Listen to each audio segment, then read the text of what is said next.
I currently see 38 and 40 through 60 below everything else. If you cannot find your classroom, please let us know. Okay.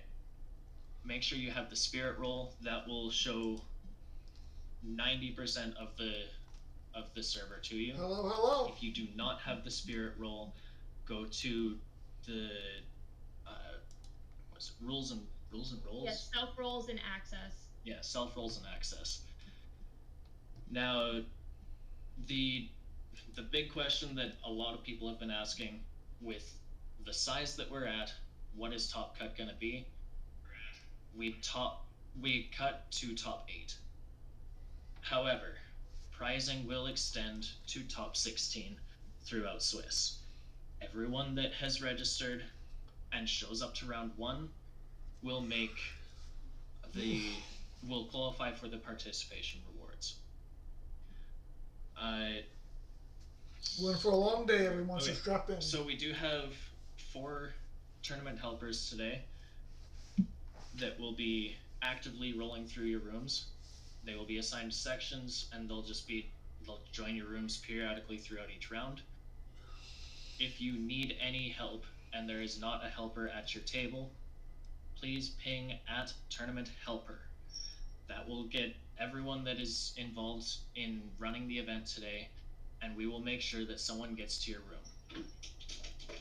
If you need to drop for any reason, or if you have any other tournament-related questions, feel free to ping the at tournament organizer. That will ping me directly, and we have people watching for any and all pings as well. I see a couple of DMs rolling in, but I will answer those in just a second.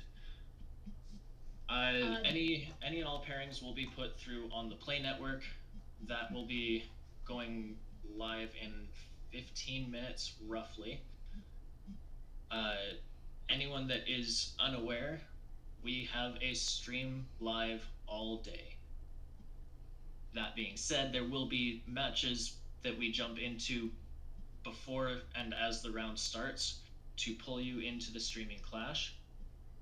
There we do have another judge sitting, and that is their dedicated room.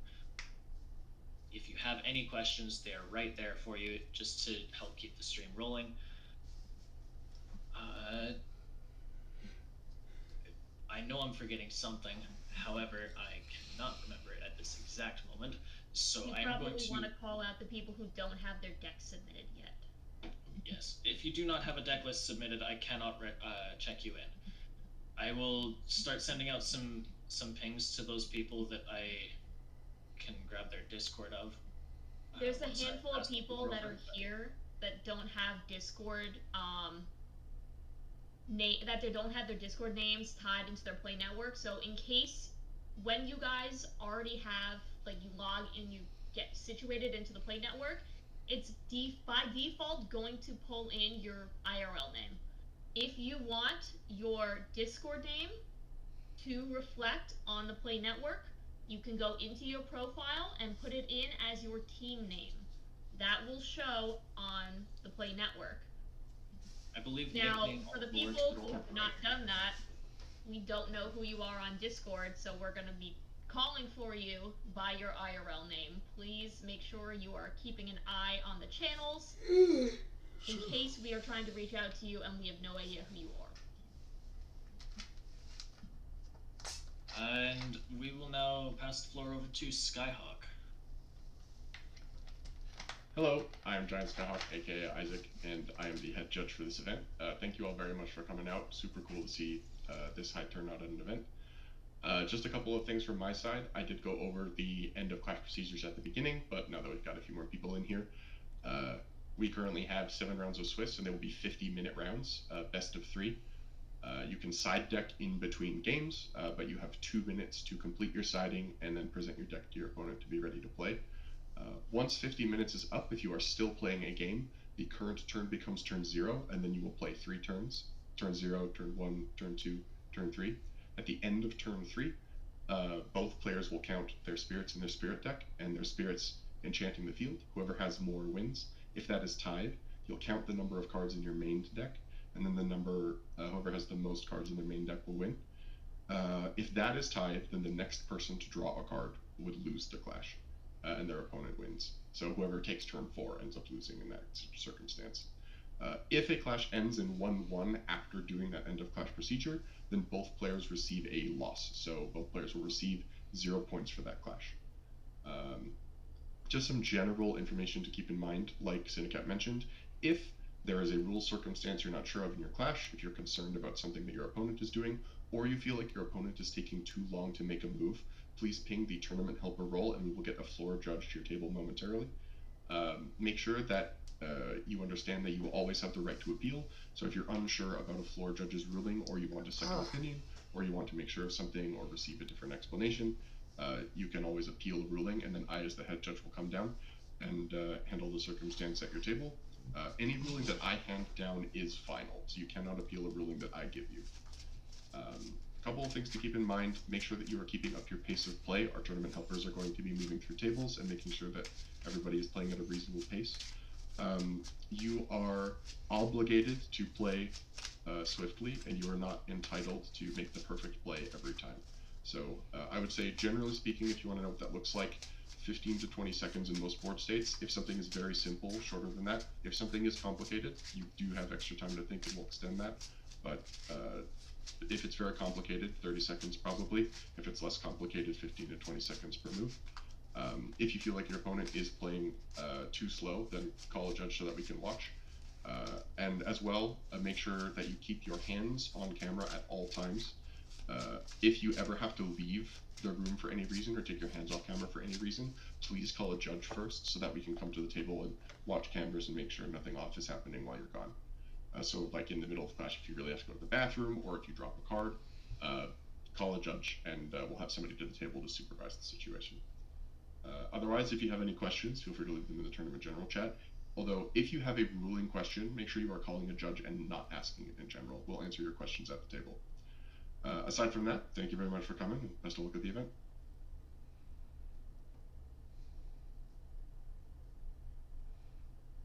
Okay. One thing I think we did miss. If anybody does finish their matches early and they do want to spectate, or for people who are just, you know, hanging out in here and they're not in the tournament and they want to spectate a match, please do respect the wishes of the players in that room. You must enter in muted. You cannot have your mic on while you are spectating a match. If the players involved do not want any spectators and they don't want you there, please respect their wishes and leave that match. Again, if you want to watch, that is totally fine. You are able to watch, but make sure you are muted and respect the players' wishes if they do not want you to be there. Oh, actually I did think of one other thing I should mention while everybody is here, because this is slightly different from the policy documentation. Will be updated during the next wave of policy documents. The way that we are handling no-shows is that if you are not at your table within 5 minutes of the declared round start time, then you receive a clash loss. So make sure that you're at your table. If there's technical issues, then call a judge immediately. We can provide you a time. Hey, Ardelis, how are you? Where we have the freedom to extend a little bit. Thank you for stopping by the stream. We're in for a long day today. If there's a problem. When you get to a table, if the camera's not working, 7 rounds of Swiss. I can hop down to that table and help you out. But if you are not present at your table, or you don't communicate anything to us within 5 minutes, you will receive a clash loss, and we will drop you from the event. As well, I believe there are 2 people still who do not have deck lists submitted. That is refresh and double check. Yeah, Lorcon D and Rookie. If you are here, please message us, and we will try to help you get a deck submitted. But if it is not prepared by start time, or we don't see communication from you, we will drop you from the event before round 1 starts. Yeah, I'm playing Thunder today. Does it go to a 5-minute clash loss? No, it immediately. I almost wanted to play Mill, but Mill will be next tournament. Alright, so 10 minutes, well 9 minutes left until start. I did just want to add one more thing before we completely open up. How's my audio, Ardelis? Is it good? For round 1, the pairings will go live on the site. However, we need roughly 5 minutes on the back end to help the stream out and make sure that they're all set up and ready. When the announcement goes live in Discord, there will be a timer on the announcement, and that is when round 1 will start. Round 1 is the only time that I need this 5 minutes, but I That's do good. need this Thank 5 you. minutes for Appreciate you. the first round. Do we need Just a question, do we need to say who started first every round? No. I know the Are we play right back, network chat? asks for it when you're putting in reports. It does not matter for our end. When we put in our reports, honestly, we've been putting either alternating or just who wins starts. It doesn't matter for our end. So the report format that you see in tournament match reporting is all that we need. We need the player that won, player that lost, the score, 2-0, 2-1, and the table that you are at. The table that you're at is, first of all, it is very important for today with the number of people that there are. But if your name in Discord does not match your name on the Play Network, it is even more important. I cannot find you if you do not give me the table number.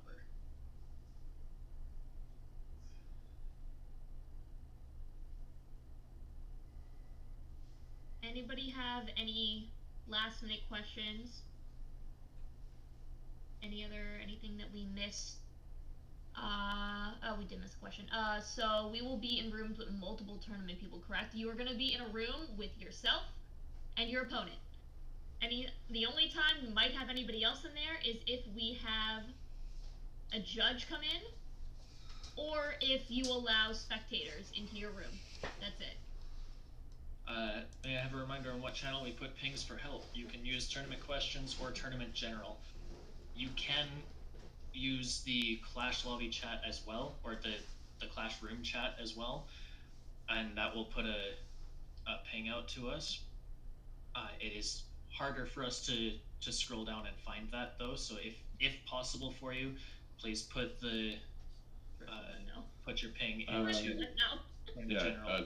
Trishula, I'm afraid you're going to need to type your question a bit more specifically. I'm not sure what you mean by this. You know what he's referring to.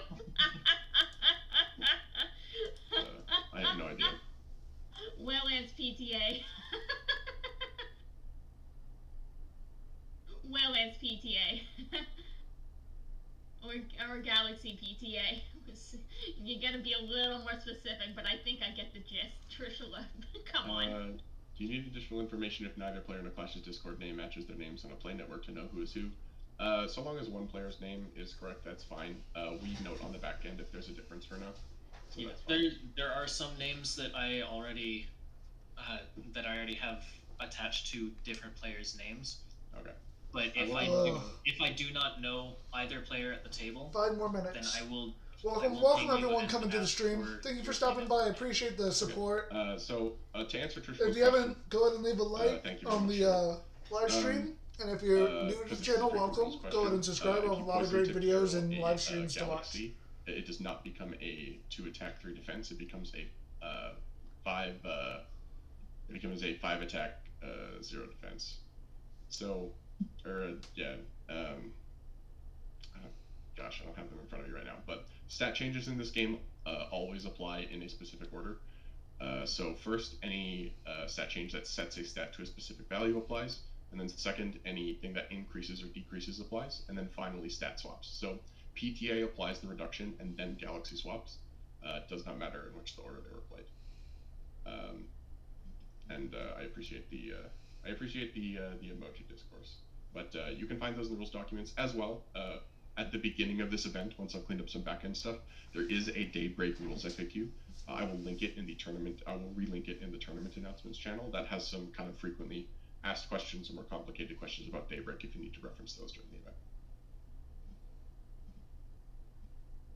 Alright, that said, Lorcan D, I do not see a deck list. If you are here, please submit a deck list or you will be dropped from the tournament. I see every other check-in. Yeah, everybody else is checked in. Everyone else has a a deck list. We have... Rookie just mentioned, just added it, actually. Yes, I saw that. I got Rookie covered. Once again, y'all are insane. We have 114 players as it stands right now that are checked in and ready to go. Thank you for making this our biggest tournament ever. Good luck, have fun today. We've got about 2.5 minutes to start time, so I will let you go now. And yeah, like I said, good luck, have fun. If you have any other questions, feel free to ping us in Tournament General or Tournament Questions, and we will get your answer as quickly as we can. Alright, with that, I believe we are going Y'all to... are free. Unless anybody has any last minute questions. Last minute question. Last minute questions. Otherwise, we are pretty much going to let you disperse. We have some last minute stuff to check in on as well. I also don't know how to completely end Alright. this. 2 more minutes, and then the largest tournament we've done so far is going into effect. Speakers leave. Good luck, everybody. Wild and crazy to think about. For post-match talking and such, can we just hop into the old room? You guys can hang out in Clash Lobby if you want. When you're done, if you want to hang out in Clash Lobby, that's totally fine. If you don't feel like going there, also fine. Let's go to Clash Lobby. We'll just go here. Alright. Mentally gotta prepare myself.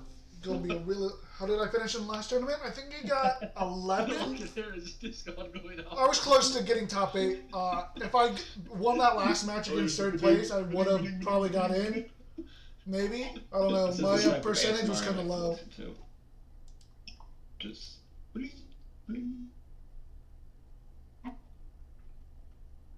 Discord when I'm trying to get a snack in the living room at 2 a.m. So who's ready to get hit by Titano Strike? You'd be crazy to bring Titano Strike. What are you talking about? I love expending 3 to Earthquake something.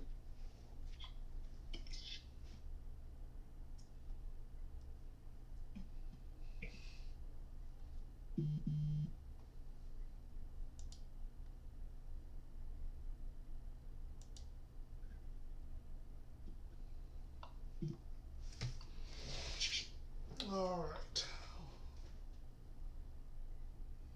Here we go. It's 10 o'clock.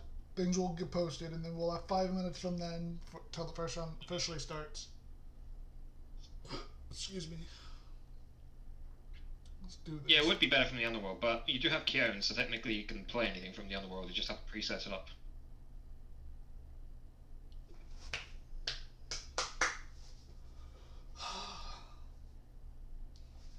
And you have to have Kieran to make it work anyway, so...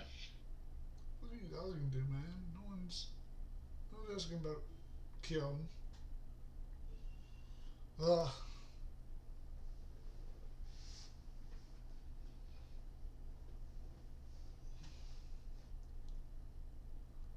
What do you need to know?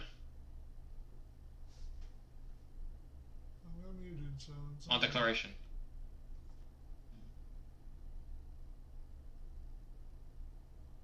Oh, some people talking and I just can't hear them. Is that what's going on? Right, I have to go. See you guys. Oh, was Play Network up? Is that what it is? 36. Okay. So we're in this first group.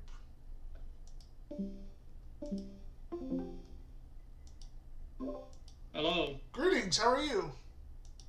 I'm doing pretty good. How are you? I'm doing alright. Just to let you know, I am live streaming. Oh, okay. Yeah, that's fine. I don't mind if you stream the same. Alright, cool. So I appreciate you letting me know. It's like no problem. I already had someone who kind of just like already like pulled up. They were like, oh, pulled up there. Just let me know right away. Yeah. I always try to let people know as soon as we get into a room. Oh, there you go. Now I can see your your screen. Alright. How'd you do yesterday in the Poison Nectar? I saw you. I was watching Jay Johnny yesterday. Oh, it was like definitely it was just a 2-2. I just like dropped the. I ended up dropping around 4 because I was like wasn't like I knew that my run was kind of over because I lost round 1. So I was like, okay, so there's no way I top. That's fair. So I was like, That's okay, fair. I'll just I'll stop here. Yeah. That's fair. That's fair. Yeah. So we got a No, win. how about you? Like, how did you do? I didn't participate. I was just watching Jay Johnny. I didn't want to do 2 back-to-back long day tournaments. Fair. So I just did my like, errands wanted and to do stuff it because of yesterday. the fact that it was free. So I was like, Yeah. okay, so let me like go for like a free event. Hopefully, if I do end up topping it, that would have been cool. But like, sadly, that wasn't the case. But it's cool. Right. This one, hopefully this goes well. But I'll try to like not take it super serious because it tilts. It very like it's easily you can tilt easily because they're just games that you lose by chance. Yeah. There's a lot of games like that. So we have to wait 5 minutes, they said? Yeah. Okay. I assume it's like to pick like a table for a game. Yeah. Or like a game they want to stream. Man, I'm gonna be nervous if they try to pick one of my games. But it is what it is. It'll be cool. That's fine. It's like Ugh. Ay. I can't believe we have so many people.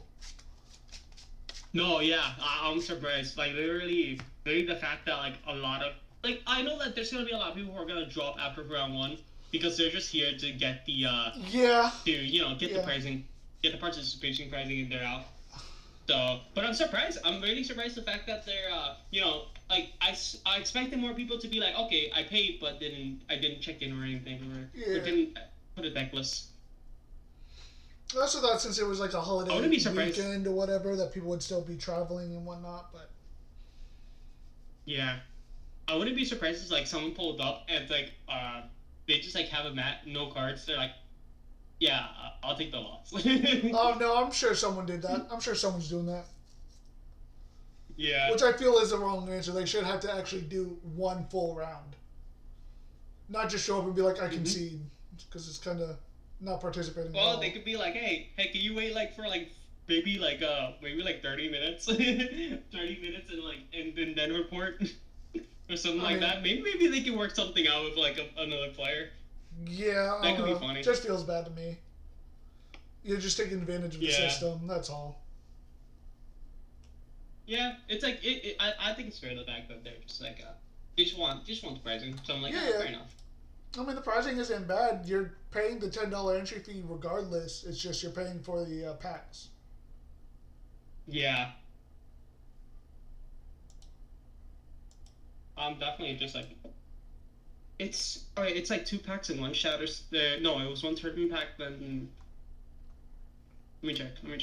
Let's see. Round 1 ends in 49 minutes. Is that 50 minutes including the 5 minutes we have to wait, or is that 5 minutes up now? Well, they haven't announced.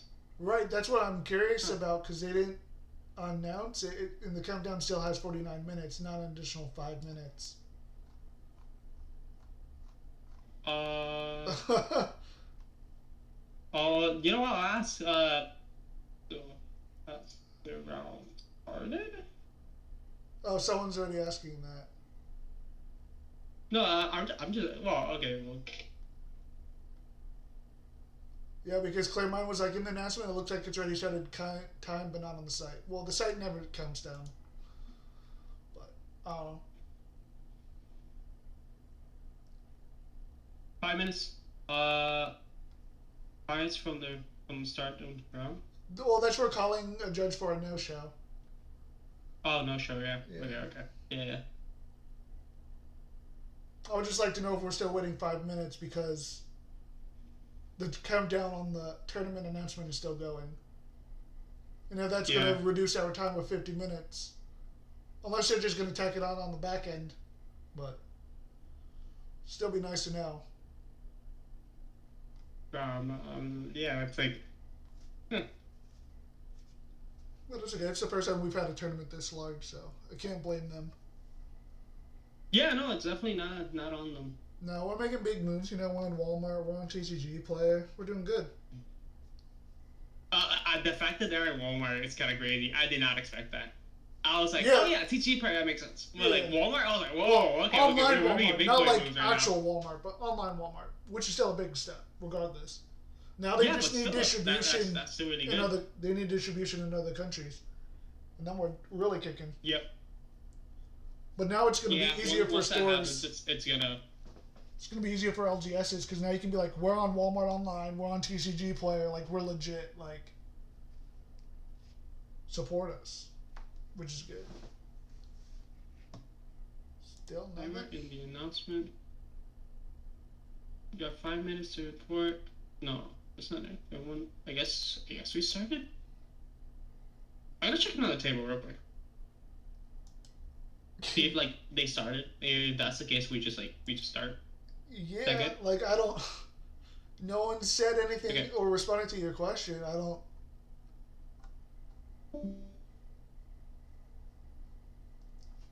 This is a mess, guys. This is a mess. They started. Okay.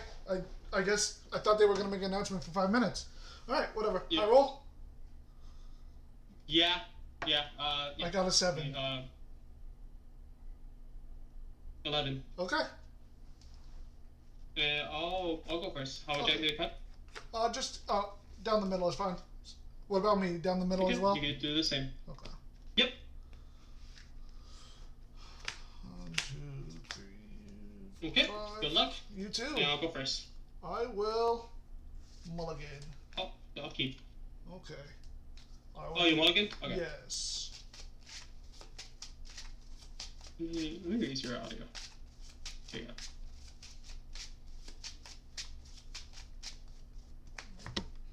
Give me 1 second. Gotta reposition the Discord call so you're back on screen. You were cut off. No problem. Okay. 1, 2, 3, 4, 5.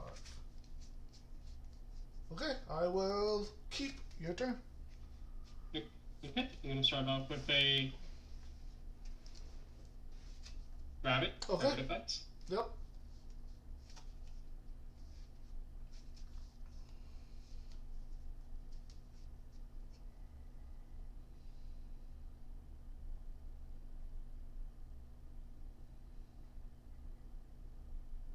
I'm gonna go set 2. Okay. And I'll pass you. Go ahead. Okay. I will draw. I will set 1. I will play a Jolton Okay. response. I'll PTA. Okay.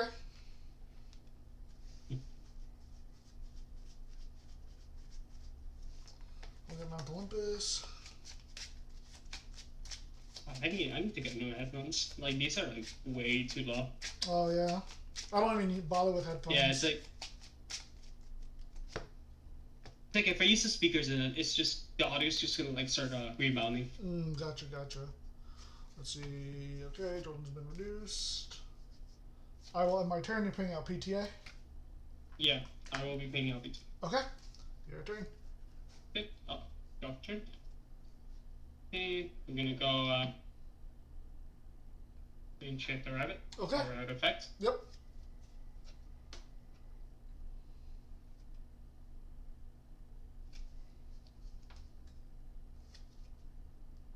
God, I need to see a card. I need to like one a few cards. I'll set one. I'll switch the rabbit to attack. I'll Okay. attempt to attack. Yep. You're good. Okay. And then I'll pass turn. Okay. I will draw. Okay.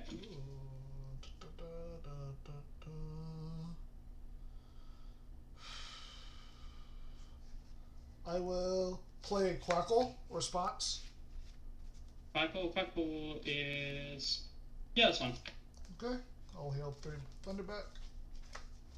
Yep. Okay. And then I will pass to you. Okay. I'll drop a turn. we're gonna go Viscers. Okay. I'll attempt to go. Yeah, I'll attempt to go battle. I'll Okay. attack Viscers. Yep. Viscers effect. And then you'll attack me for 2 with Rabbit. Yeah, I will be attacking with 2 with Rabbit. Okay. I will draw. Interesting. Okay. I will play Titano Strike. Response. Titano Strike. How much defense does it have? It's only a 4. Only a 4. Okay. Yeah, that's fine. Okay. Mount Olympus. Okay. I will race to the top to get rid of your attack position, Viscerus. Yeah. Then I'll activate Thunderstorm to pop the base down closest to your spirit deck. That's just spirit. Yep. That's fine. And then I will use Time to... to check effect dice. Yes, I will do that. And then I will pop your second Viscerus. Okay. Then I will... Ambrosia. I'll get Okay. 3 Thunder back.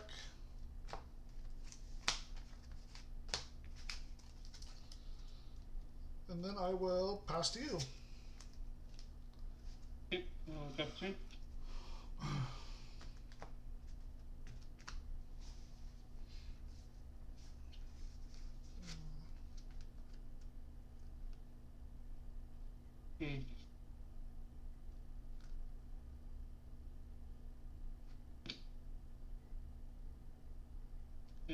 I'll enchant the rabbit. Okay. Rabbit effect. Okay. Oh, sorry. Fuck. Sorry. Yeah, puppy. Ooh. Sorry, I'm used to allergic. All good. Okay.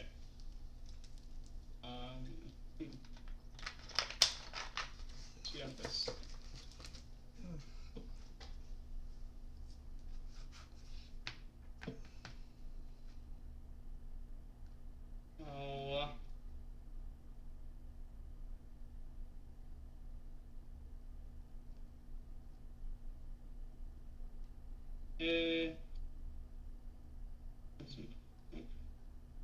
I don't think it matters realistically, so I'll. Thinking here. Okay. Sorry, I was just thinking. I'll. Set 1. How many cards do you have in them? I have 1 card in hand. Okay, I'll put the 5 rabbit, I guess. So I think I can maybe. Yeah, I'll leave it untouched. I'll pass her. Go ahead. Okay. I will draw. I will Okay. expend to draw, Yep. and then I will pass to you. Okay. I'll drop something. Okay. I'm gonna go.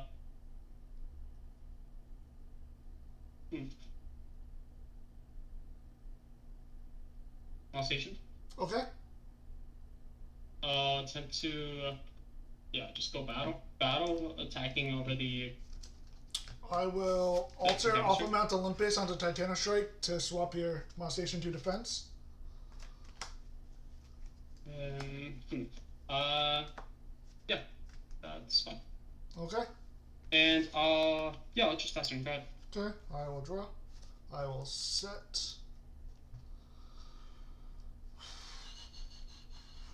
Do that. Do that. Let's beef you back up. Let's go with the Zeus. Let's give him 2 spirits. I will put Titano Strike into attack. I'll play another Titano Strike. Response? Okay. No. No? Okay. I will use Zeus. I'll disenchant to reduce your rabbit attack. Okay. Tenor Strike will attack the Ash Rabbit. Oh, it's annoying. Okay. Okay, your turn. I'll drop check. Okay. How many spirits do you have? You have one, two, One, three, two, four. three, No, four. no, no, sorry. Oh, yeah, I would like to know that as well. Oh, okay. You said spirits, not. Okay. I have 6 spirits. No, in but spirit deck, yeah. On board, I Six have spirits 4 in spirit spirits. In spirit deck, I have 6. And now on board, I have 4. Okay, got it. What about you? Okay, got it. Thank you. Welcome. 4 as well. Okay. I'll go, weapons. Okay. Anything here? No, you're good. I'll attempt to Demeter. Demeter for Okay. 3. Mm-hmm. I'll go Lynx effect. Yep. To give it some links. I'll target your. I'll target the. You have 1 card in hand, right? Yes. Yeah, I'll target the set. Okay. It was a PTA. I didn't activate it in time. Okay. So I'll switch the monster attack. I'll affect the Demeter, boosting up the links. Yep. And we'll attack both of the I'll Titanos. swing over the both and I'll attack directly in retreat. I will say you probably need to slow down a little bit because you didn't really give me time to activate PTA, but that's on me. I should have been more assertive, but like you kind of rushed Okay. that. Okay. Okay, I'll keep it in mind. Sorry about that. I will draw. Okay, pass me. I will play Arclith, response. Yeah, that's fine.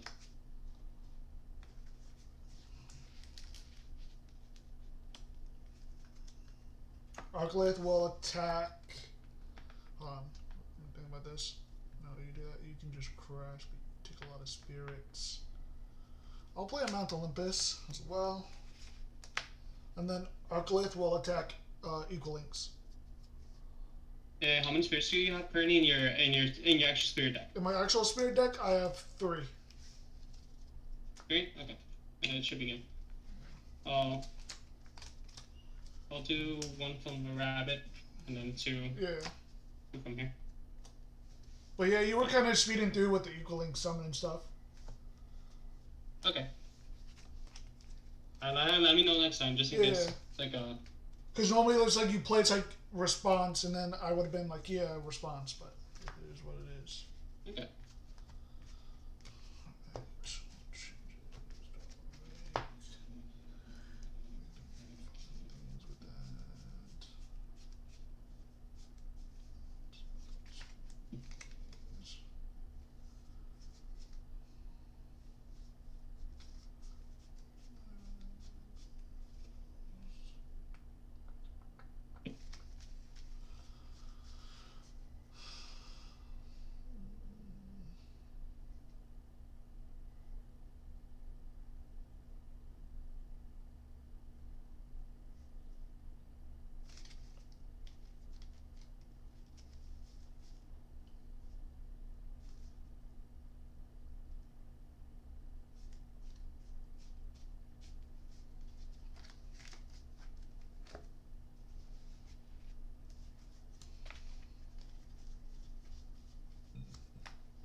I will go first this round.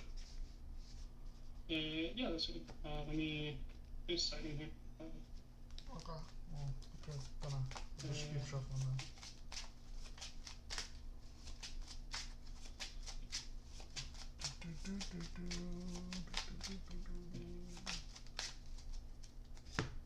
Down the middle again. Yeah.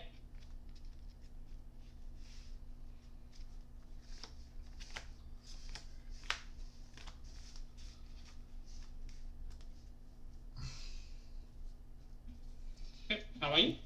Down the middle is fine as well. Okay. You go first? Yes. Okay, good luck. You too. Start with, let's go with an Elechik. Yeah, that's fine. Oh, not the right spirit. You are in the wrong spot.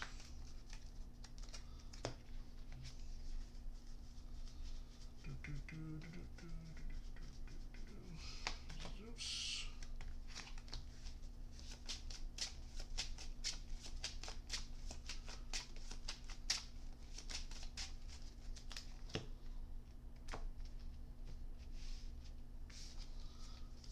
All right, I will pass to you.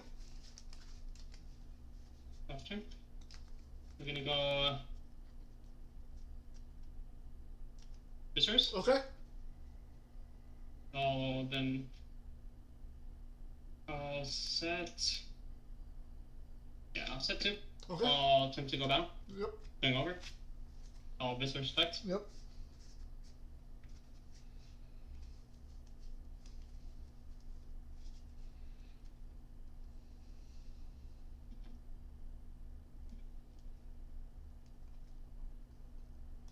Okay, pass turn. Okay, I will draw. Okay. I will resting the attack position Viscerous. Ooh. Yeah, this one. I will play an Ash Rabbit response. I'll PT. I'll say dominant.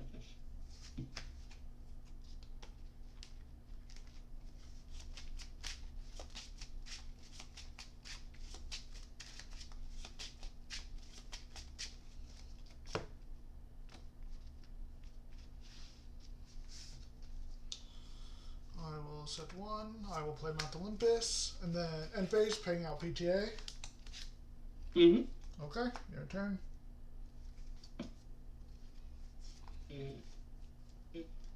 I'll drop turn. Oh.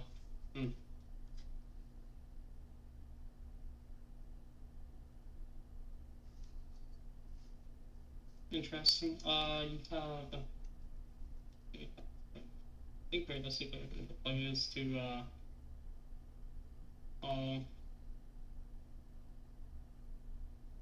expend and drop. Okay. Push back. Okay. Then attempt to attack. Okay. Yeah, and I'll pass turn. Alright, I will draw. I will play Zeus. I will only give it 2 spirits. Okay. I will play an Elechik response. I'll plug into the Okay. logic. Your turn then. Sorry, thinking of the. Let's do 2 hours. Okay.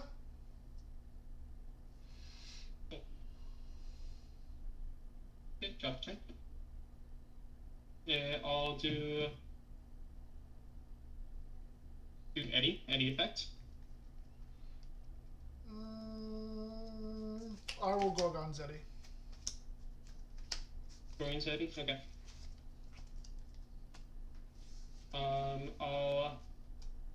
I'll set 1 Okay. and yeah, how many cards do you have? 2. 2. I'll attempt to go battle to crash both. Okay. Viscerous effect. Okay. Come in. Okay. And pass turn. Okay. I will. Oh, I forgot to. Oh wait, no, Eddie can attack anyway. Yeah. Yeah. I will T-storm your face down. Yeah, this one. Burns. Okay. I will play a Joltin. Yeah, this one. Ooh, Saturday, so that's fun. Mental Olympus. Okay, that's fine. Joltin will attack the Viscerus.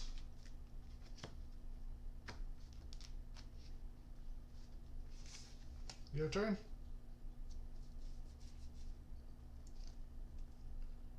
I'll go. Yeah, I kind of have to. I'll go. Eddie effect. Okay. I'll attempt to swing over. Okay. And then you'll attack me And for I'll one. attack directly with Eddie. Yep. Okay. I'll pass her. Okay. I will draw. I will play Arcalith. Yeah, going. Yeah, that's on me. Oh, yeah, this one. I'll put them all on Arcalith. So he has 5. And then I'll attack one of the Eddies, and you'll take 4. Yeah, I'll do 2 Thunderous and 2 Earths. Okay. Yeah, these. Your turn.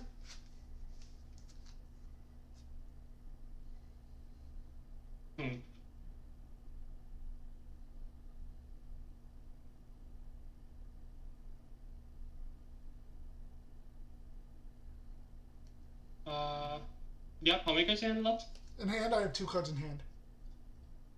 Okay. Mullet. Okay. Mullet effect. And you're switching the Eddie to defense. I'll pass her. Okay. I will draw. I will put Arcalith back into attack. I will play Viscerus. Viscerus will attack the Mudlet. That's fine. Viscerus' effect. And then Arcalith will attack Eddie. And then it will be your turn.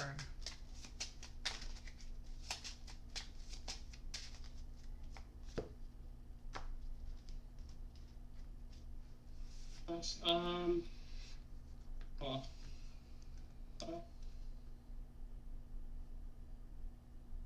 yeah, it's just nothing in the hand, it's just rotting.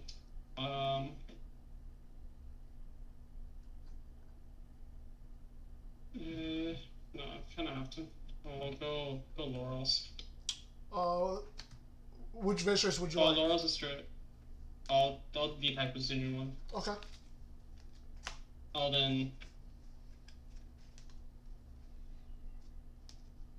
It's not even worth it at that point. Maybe I'll just like lose either way. Yeah. Yeah. Let's go game 2. Or game 3, I mean. Okay. Sounds good. Yeah. I love when I don't see background. What was that? No, yeah, I love when I don't see background. Just like. I mean, you saw more background than I did, technically. Oh no, definitely. Yeah, no, yeah, I mean like in the hot decks. Yeah. Like the top decks were just like were just all of them. Because most of my hand was like background like the start. Yeah. I feel ya. I hate that too. It just happens. And you're like, statistically, I should be able to see back row. Like, I technically have more back row than I do Elestrals. What is going on? Yeah. It's weird. Then there's times where you see more all Elestrals and no back row, or you see all back row and no Elestrals, and you're like, alright, this math just doesn't work. Yep. Alright. Let's see, what do I need? Do I need to swap anything out?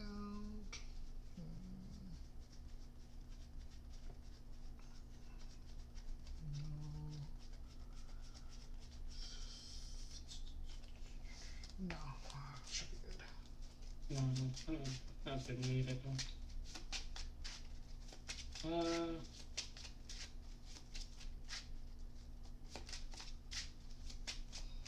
If I see it, I see it. Let's. How do I use that logic? Like, Also, no one saw healing that game either. yeah, right. Like neither of the games I don't think no was healed. No. I've seen a decent amount of games lately where just healing just doesn't come up, and I'm like, that doesn't make sense. Yeah, like, you know, it's 3 Ambrosia. They should be able to see it at some point. Right.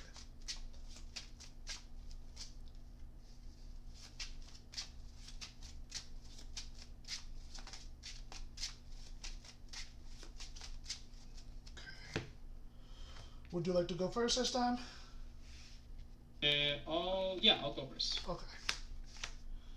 Okay, good luck. You too. I will Okay. keep. Maybe. No, I'll mulligan. Okay. It's a decent hand, but things can go easily wrong. I hate those hands where you're like, all right, this is a decent hand. However, Yeah. things can go horribly wrong. Alright. 2, 3, 4, 5. Somehow it has gotten worse. I will mulligan again. Okay, fair enough. At that point, I should have just got the first hand. Maybe I was too picky. Jeez. Oh my god. Maybe. Oh no, this isn't good. This deck has done this a lot recently, where I've had to mulligan twice. In this kind of deck, you shouldn't need to mulligan, but... Yeah. Alright. And then if I'm not seeing It any should be more healing... consistent. It just randomly isn't. Okay, this is better. Alright, I'll rock with it. Okay, I'll start off with a... I'll check. Okay. Check facts. Yep. Oh, the meter. Okay.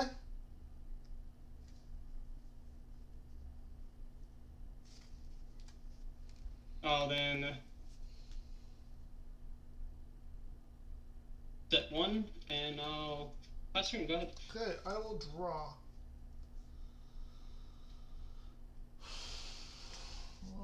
Jesus Christ. Let's start off with the healing of an Ambrosia. Okay, so mulligans weren't that bad. Well, the second mulligan hand had 2 Ambrosias in it, and I was like, thanks, healing. I don't need you right now, though. But I appreciate you. You summoned it. Yeah, I know, right? I'll play an Ash Rabbit response. No, that's good. Okay. Had task.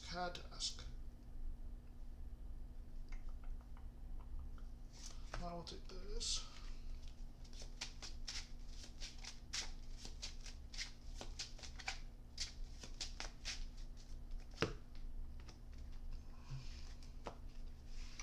Okay, I will activate Mount Olympus. Okay. And then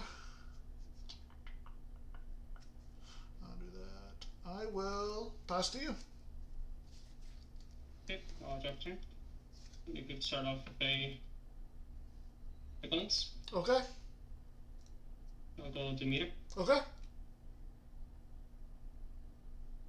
I'll go Link's Effect. Yep. I'll give the... And Mount Olympus. Yeah. I'll give it to Electric. Okay. Well, thinking here. Do I give it to Electric? No, I think let's just give it to him. Realistically. You have Morals. So I just I'll go battle. Okay. Oh god, I forgot. Yeah. Go ahead. That's unfortunate. I was like, God. he didn't do it. Okay. So. Yeah. Yeah, no, that's a rough one. Yeah, it happens. It does. I will play a Viscerous response. That's fine. That's fine. Okay. Which means Vicious will attack Equal Links. Snowy. Yeah, okay. Figured. Alright, your turn. Turn. Okay, this time I'll remember. Got nothing there, so I just I don't think I need to even summon. Oxman draw. Okay. And I'll set 1. I'll Demeter the Equinox. Okay. To attack. Yep. I'll go battle Egglings over the rabbit, and then electric over the visitors. Okay. I'll pass turn. Okay, I will draw. Uh, I will. I did a lot. Well, this will.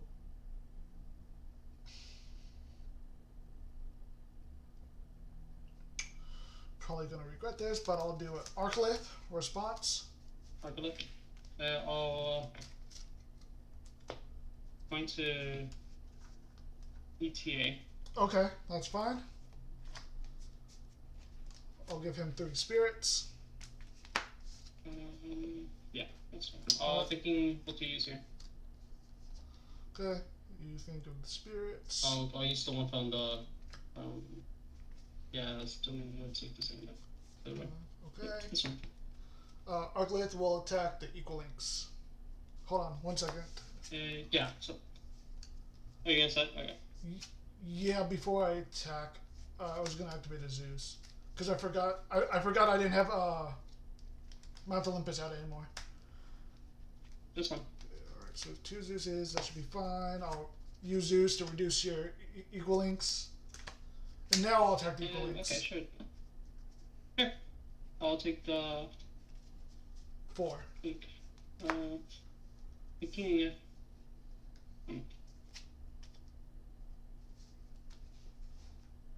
Do water, and Okay. For end phase, I'll just take. I'll take 1 Earth One Thunder to Okay. the straight, and discuss it. Alrighty, your turn. Not a bad turn. Not a bad turn. Alright. Got the turn. How many spirits are you at? And on board I have 1, in spirit deck I have 3, 4, 5, 6, 7, 8, 9, 10, 11. 11? Okay. Yeah. I'm at 7. Okay. I'll go.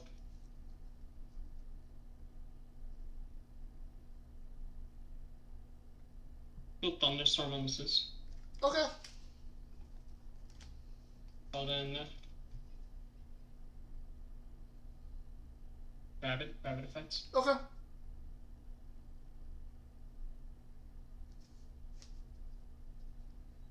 I'm 100% gonna take that. Yeah. I think I have a question. Okay.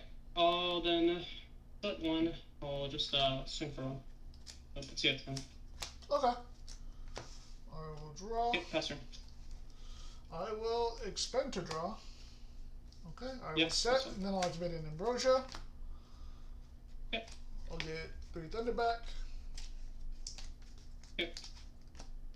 So it puts you at 12 now. Shit, let me recount, but it's your turn. 1, 2, 3, 4, 5, 6, 7, 8, 9, 10. No, I'm back to 11. Because it cost me 1 to expend. 11, okay. Yeah. You attacked me for right. 1. I had to expend, so I only get. It was net. Oh, right, you have to expend the job. Right, Yeah. right. It was My turn? unfortunate. Yeah, it's your turn. Okay. Okay.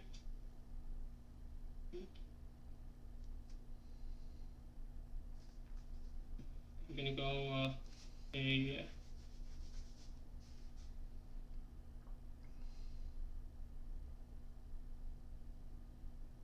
go water chick. Okay. I'll attempt to swing for 2. Yeah, that's fine. Pass turn. Okay, I will draw. That. It's only a 5. That would crash. That. I will play a Titanic Strike response. No, that's good. Okay. I will pass to you. I'll draw off the turn. Okay.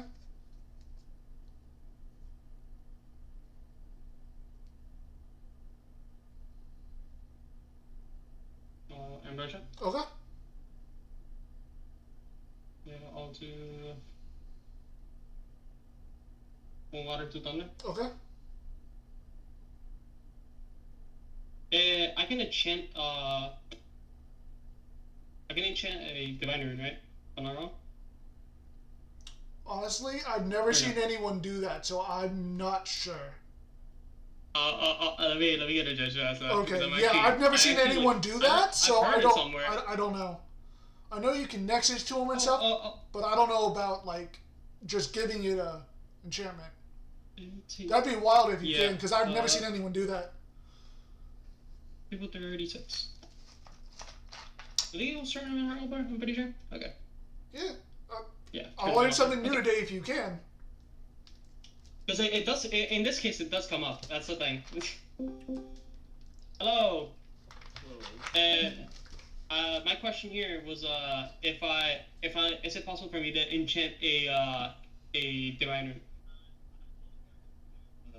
By standard rules, no, but you can do things like nexus to it or enchant it by other means if you have that available to you. Okay, cool, thank you. So I can't. Gotcha. Okay. Yeah, I've never seen it before, so I wasn't sure. Electral. Yeah. Alright, The cool. only thing you can only enchant is an electral, it's as if it was cast. Because that's how that works. Gotcha. Thank you. Got it. Thank you. Sure. Yep.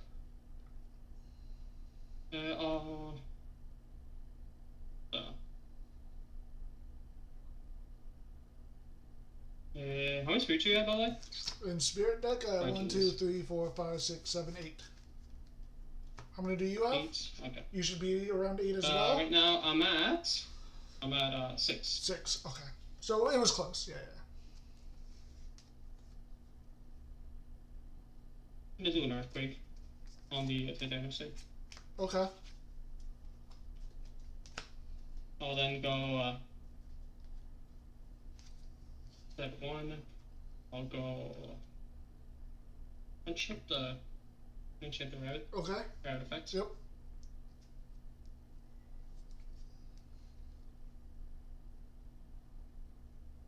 So you just use 3 spirits that turn, so you're down to 3. Okay. Yeah. Okay. And then you'll attack me with Electric. Excuse me. Okay. I'm gonna brush it. Oh, okay, so you're 5 now. Got it. Okay. Yeah. Gonna add a water, a thunder, and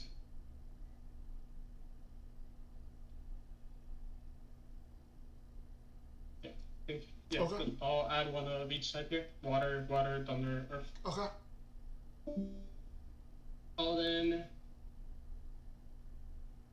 I'll just go battle. I'll attack one. Okay, sounds good. That puts you at 7 now. 3, Yeah. 6, 7, yes. I will draw. Yep, faster. I will set. I will expend to draw. No, let's not use that spirit. Yep. That's fine. Okay, your turn. Okay. Oh man, I messed up. Okay.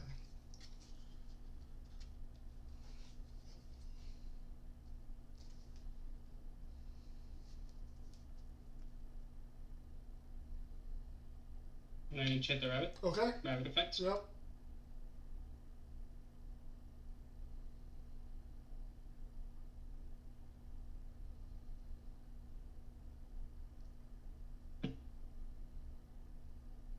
I'll then switch the chick to defense. I'll switch the rabbit attack. Or anything on the defense of the. Anything on this. No, you're good. Then to go battle, I'll attack with 2. Oh, okay. Yeah, you confused me for a second. Okay. You're good? Yeah, pass turn. I will play a Viscerous. Okay. Man, That's I keep fine. messing up spirits and stuff. I deserve to lose this. Okay, that's a Viscerous. Okay, put you how many spirits now? Puts me down to 3, so you probably win this. Just because of the amount of healing you've literally saw in the last 2 turns. Viscerous will attack Rabbit. Yep. Oh, so annoying. Yeah. I've literally gotten cards after wasting the spirits for them, so I lose. Your turn. Okay. Go off a turn. Gonna go. No. I go links. Yep. Yeah, so. Yep, that's just game. There's no point playing it out. Links effect? Yeah, exactly. I literally got rid of my last water spirit and drew Tsunami. Got rid of my last earth spirit. Got Viscerous. That's a shame. It really is. Once again, also, I saw no healing, and your rabbit gave you 2 Ambrosias. Yeah, I just like... I was like, cool, we're close, there's nothing you can do, and then you literally dropped both of your rabbits. And your rabbit gave you both Ambrosias, and I was like, cool, I just lose now. And I wasn't seeing anything either, I had to expend so many times. Yeah, but like, it happens. So, good games. Have a... hope you have a good rest of your stream. Thank you, you too. Good luck on the rest of your matches. Thank you. Me...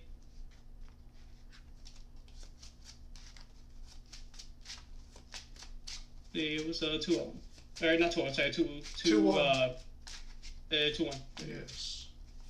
Yeah, because you won game 2. Yeah. We're in table 36. Yes. Okay, done. Okay. Alright, cool. Okay, hope you have a great rest of your day. You too. And see ya. Good luck. Right, bye. Take care. Watch out. Cool. Come on, don't freeze on me, camera. Come on. Why are you like this? Alright, 2-1, not what I wanted. It was super unfortunate that I got him so low, and then his rabbit literally gave him all of his heals he needed.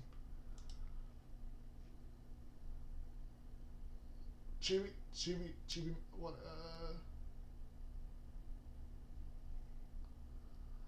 super unfortunate.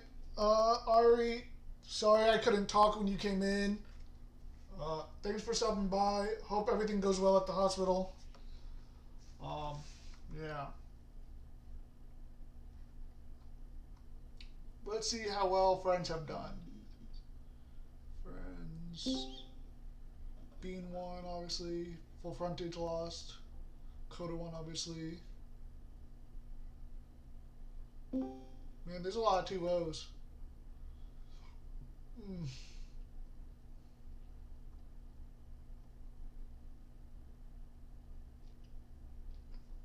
T-Fry lost as well, but he picked up a win just like me.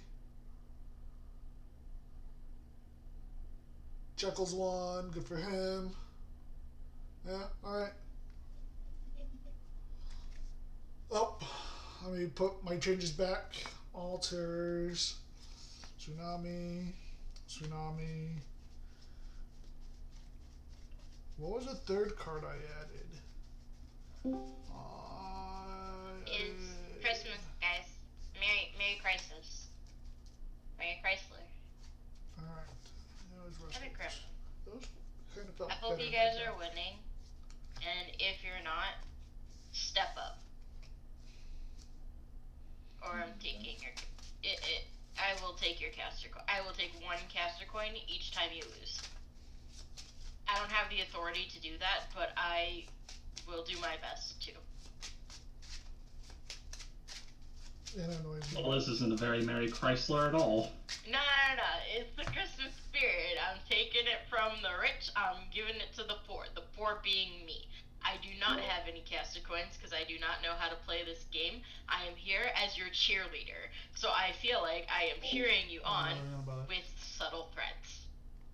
5 more minutes. Alright. That took longer than I needed. Alright, cool. Fair enough, I guess. I'll take it. Am I still alive? I'm super proud of you guys. Congratulations on being a part of one of the biggest tournaments we've ever had. Couldn't have done it without you guys. If you see Nick, tell him I love him, but he also is a terrible person for leaving me to my own devices for 6 hours. Thank you.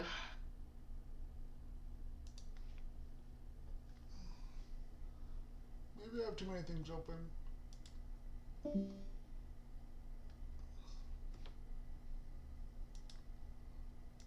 Follow.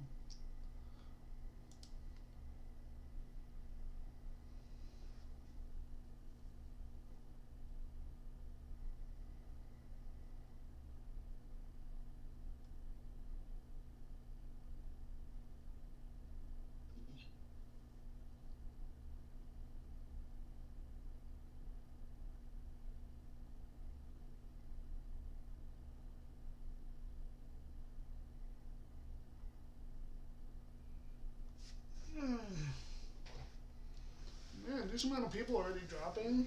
Oh, I guess it makes sense. They just wanted the prizes. Whatever. Okay.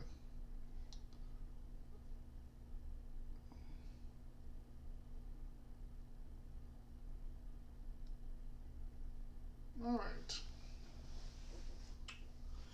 Alright, round 1 done. We were able to pick up a win, not a round win, but you know, every small win helps. As of right now, it has me in 30th, but I'm sure that's going to drop tremendously. We have a decent amount of people. Check. No, it looks like we still have a decent amount of tables. I wonder how the things are going. Alright. So once again, goal is to break even. Once we break even, we're good. Well, you can't break even. I have a real question. You guys know you guys got like fire squigglies and electric squigglies and like water squigglies. Is there like weaknesses to these squigglies or No, there's no like Pokemon type weaknesses or anything. It's just there is no Pokemon type weaknesses in this game? I've been around for 2 years. Today I learned this. you know there's no like water beats fire or anything. It's just This is terrible. I was gonna build like a lot of water squigglies. Like I was gonna put 20 eddies on the board. yeah. No, Like- think of them more. Think of them more like lands in Magic as opposed to There's- energy in Pokemon. This is so disappointing. Like, okay, there's a Thunderbird one, right? And he looks like a turkey, but he's thunder. Like, and he's fat. I mean, it's legal today. Is he a god?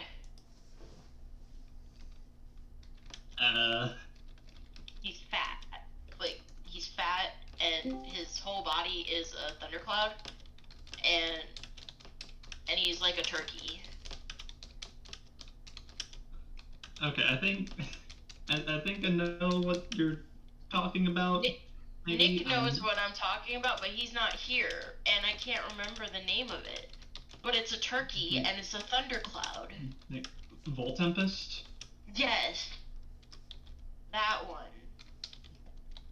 Do you think if you cut into it, it'll just be lightning, or will there be, like, cloud? Like, meat inside of it?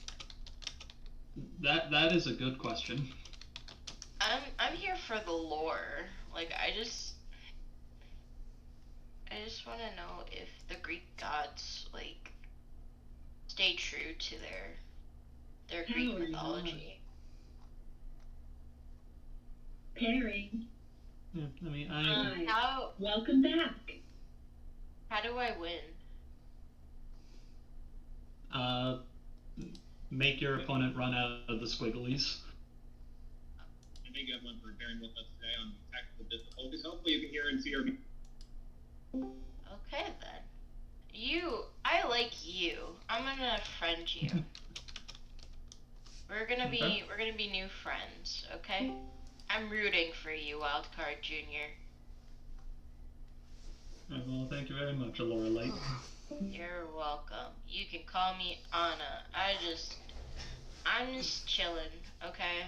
Like, I have a stuffy nose, which makes it sound like I'm, like, out of it. I made a promise with Cinecap and Skyhawk that I'd be 80% serious, and, I think I'm doing a good job.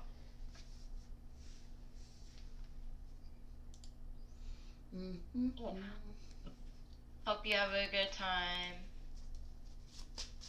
Yep.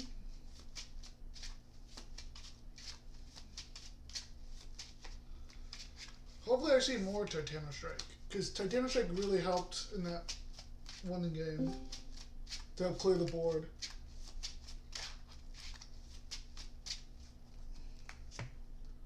Did Kristoff win his match yet?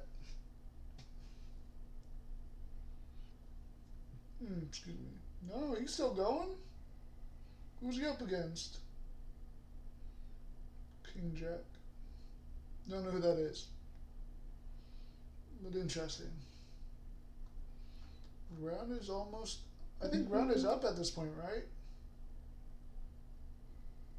Yeah, round's over.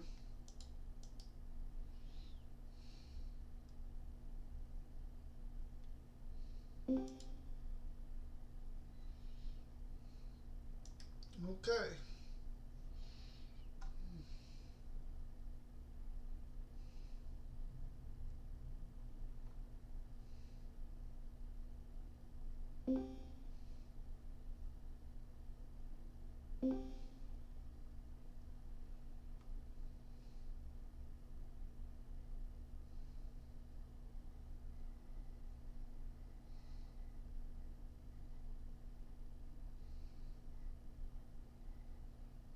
There's still a lot of clashes going on, supposedly for round ending 5 minutes ago. And there was a warning given out like 8 minutes ago. About 5 minutes warning.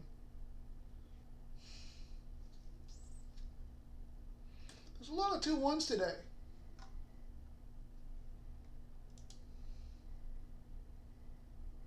.38, yeah, we're slowly dropping. We're slowly dropping. Ugh.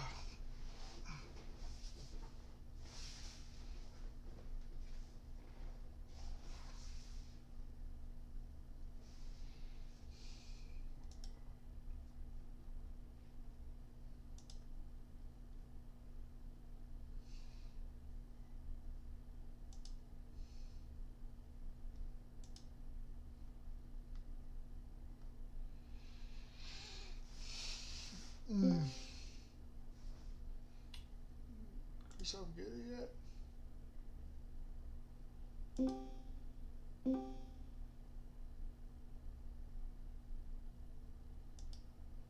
Jeez.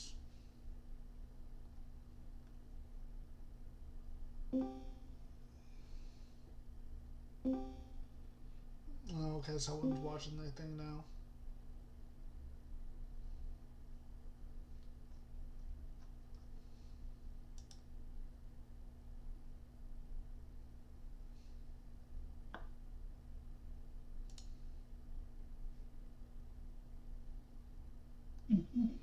Mm.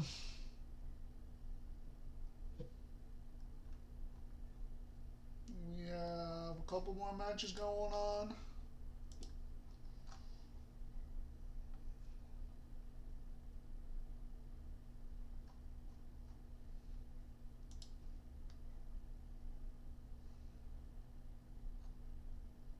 We better be in the middle of the pack, which is fine. I don't mind being in the middle of the pack. Well, that means I get some good games going in.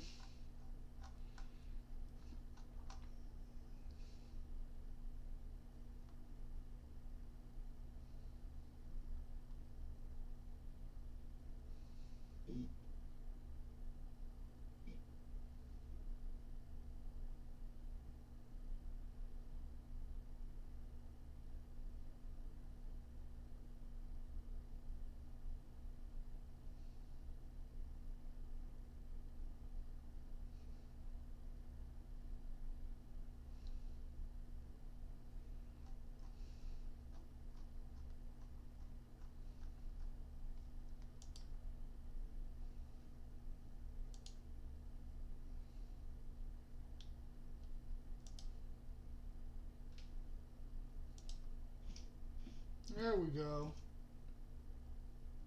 Kristoff got his dub. Doing better than me. I wonder what deck he went with.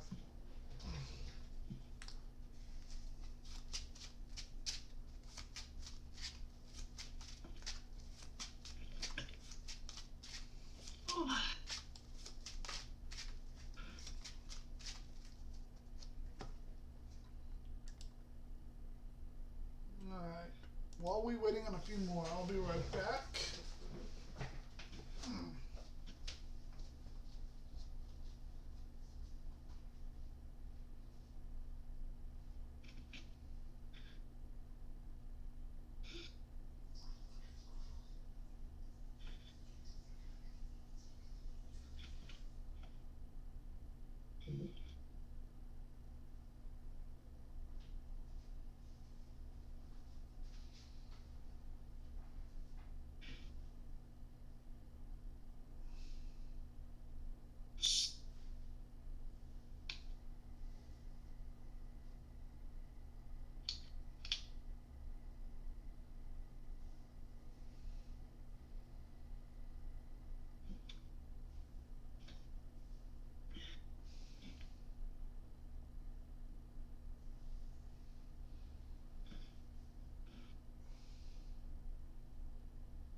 Alrighty, I'm back. Has next round started yet? Like, jeez.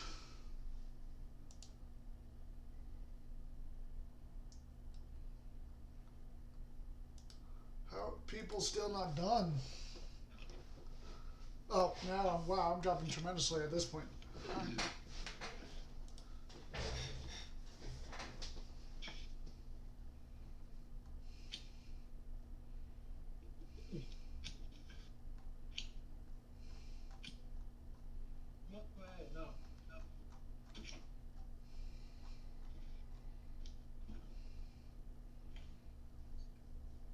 Are people following all their own procedures? Because, like,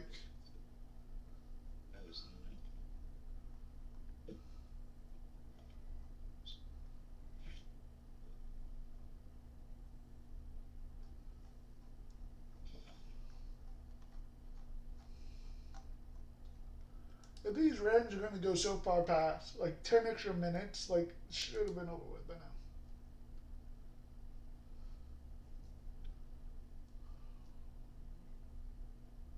So we're basically doing full hour each, at least. So we're here till at least 5. And that's just that and not Top Cut. Jesus Christ. Okay.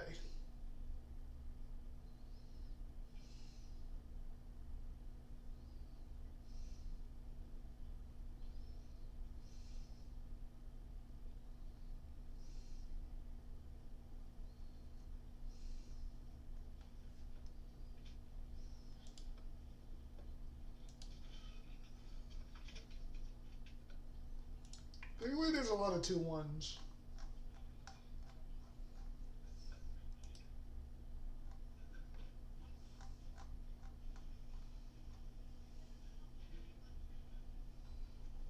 Is MPT's match still going on?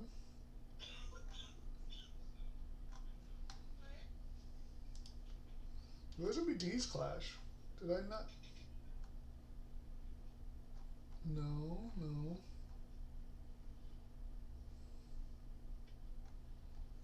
Who's MPT's opponent? Scroll up. Not wanted. Mihai? Did I see Mihai? Oh, is their game the one in the special room? Maybe.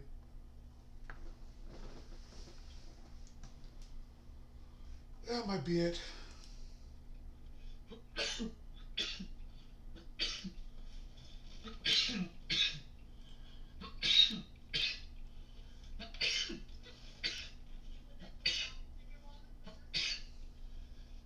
Yeah. Oh, wow.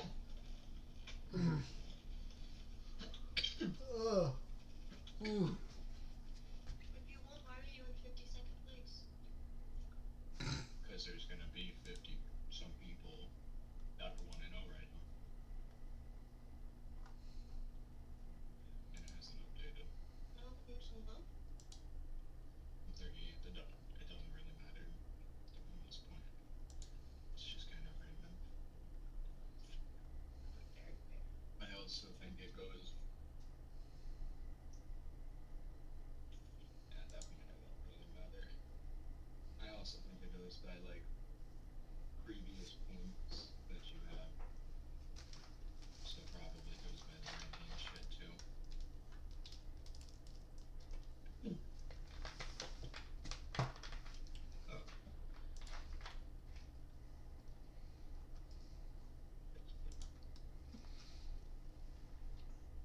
MBT. Might you grab me something?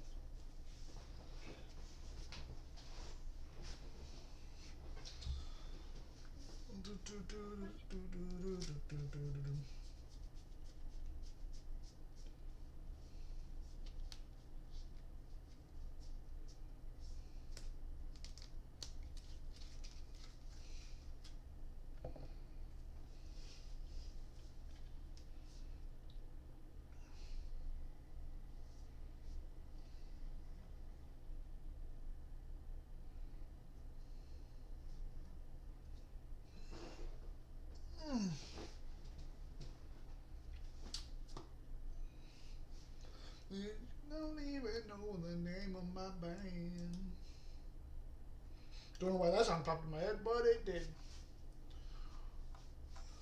Alright, we should be... I feel like these rounds are going longer than the 3-turn rule. This doesn't make sense.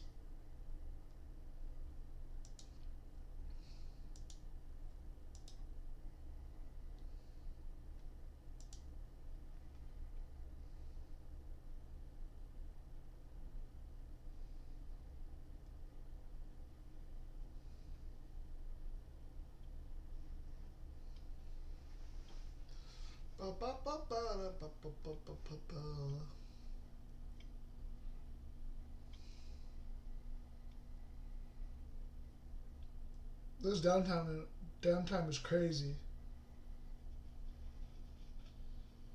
I don't think we'll be done at 5 for Swiss at this rate. Probably going to like 6.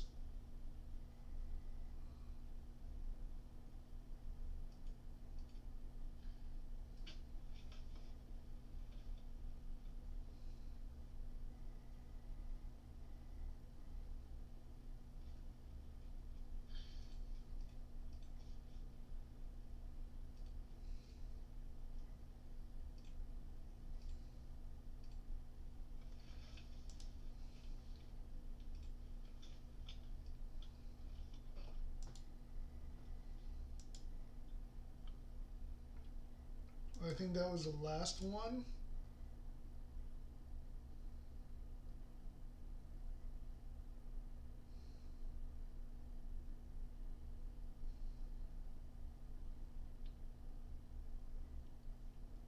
This is a cool suggestion, chess.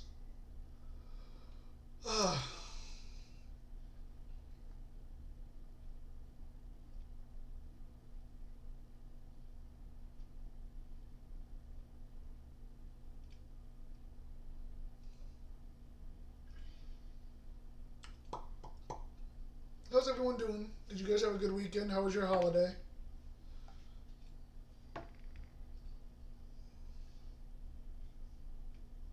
Yeah. Yeah, no, it's just Thunder with Titanic Strike and Thunderstorm added in. Nothing too crazy. I didn't cook too hard. Because it's such a great body that it pairs well with Race to the Top. Because with Mount Olympus out, it makes it a natural 5 defense. Which allows you to get over stuff like with Rabbit and stuff. In case you don't have your Rabbit. And then when you just Thunderstorm, you basically get an Earthquake and a Rustings out of it. In a sense.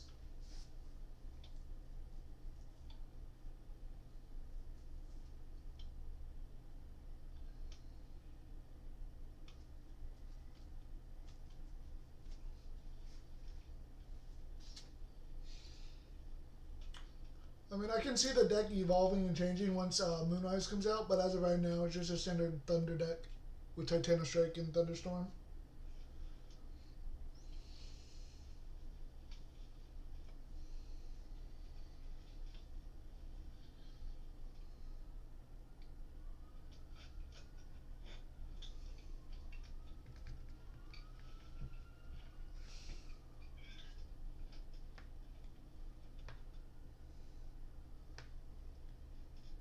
And it's such a great way to get rid of back row. I mean, you saw how handy it was when I was able to play T-Storm or Titanic Strike and T-Storm. Even just T-Storm by itself is great. Maybe a funny Fun Glow package? Maybe. But then you just really depended on Thunderstorm being played, and that's only 3 cards out of 20 cards or however many cards needed for it would go. But it's something I can look into and see. I think maybe with Magnaros it might work better because you're able to get an Invoke out of it, and then you can just get Thunderstorm that way.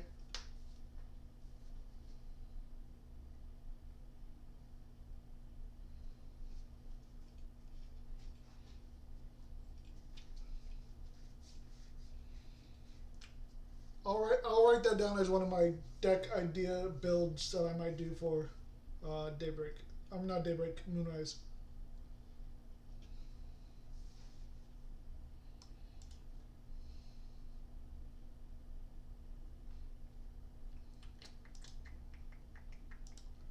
So I ended that round in 70th, around there? 70th. Wow, I called that pretty spot on. That's crazy.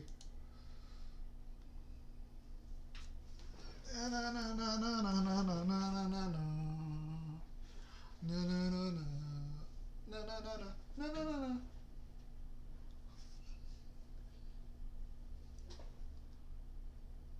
Alright, we should be good. Alright. Refresh. What table am I going to today? I'm going to table 38.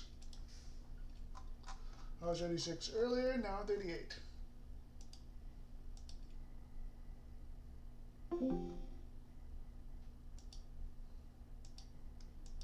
Greetings, how are you? Yeah, not too bad. Just to let you know, I am live streaming right now. Yeah, I think that. Okay. How'd your first round go? I don't know. Gotcha. I asked what a card did. He gave me half the effect, and then when it was relevant, because he's playing Warthrogs, and I didn't know about the negation. And so when I asked when he played what it did, he's like, yeah, it gives you -1 for each Frost Enchanted. And I was like, oh, okay, cool. And then I PTA'd it, and he's like, I'll negate it. And I was like, that's not what that does. He's like, oh, yeah, that's what it does. And I was like, in the future, if someone asks you what a card does, please. Yeah, I like, especially in a tournament, if like this is like one of your first tournaments, or you've never played against Morfrost, it's kind of like, if someone doesn't know a card, read the full effect. Like, that's, that's pretty shady. So I lost because of that. Gotcha. That's unfortunate. At least that was only first round and not like a deciding round or anything, but still, should never have happened. Losing first round or tiebreakers are horrible. Yeah. Now I have to win out. Yeah. High roll? Yeah, that's fine. Okay. You can roll for me. I don't have a D20. Okay. I rolled a 1, and then you rolled a 2. So. Wow, that's good. Yeah, I wasn't gonna give you the 1 because that felt bad, but at least it's close. I'll take first. Okay. I will keep. I'll keep as well. Oh, 1 second. Let me fix my screen. Thank you, Ardilis, for letting me know the screen wasn't popped out like it should. There we go. Okay. I'm ready when you are. Alright, you're good. Let's start with Last Rabbit. Okay. Starting off strong. Active effect. Okay.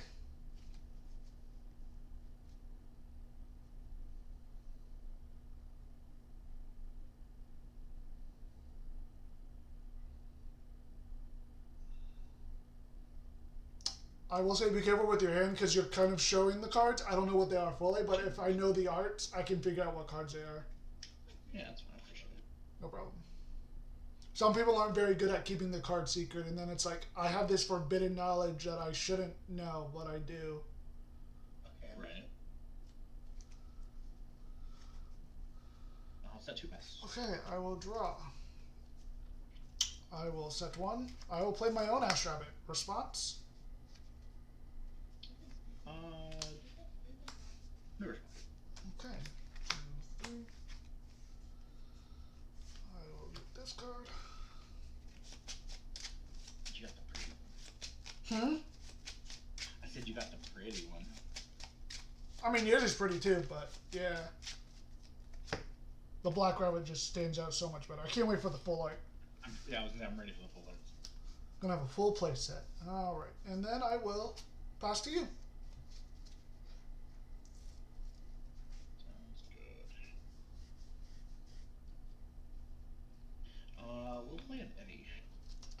I will Gorgon's Yeti. Sounds good.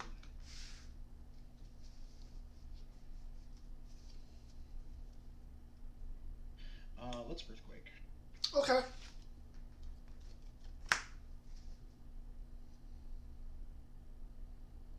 We'll put the Astrap into it. Okay, and you'll attack me for 2? I'll attack for 1. Oh, just attacking with 1? Okay. You- Oh yeah, yeah, GG, my bad. Thank you for that. Okay. And that's it, my turn. Okay. I will Thunderstorm your face down. Gorgons. Okay, cool. I will play Viscerous. Yeah. Do that. Ooh, I don't want to do that. Let's just put Rabbit in. Viscerous will attack Eddie. Yeah. Okay, Viscerous is effect.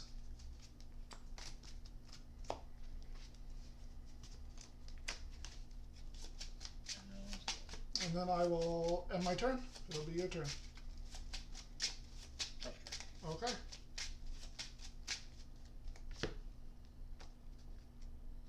I'll swap this to defense. Okay. And they're what, 6 each? Attack, yes, but defense are only 2. I'll play Spectators. Okay.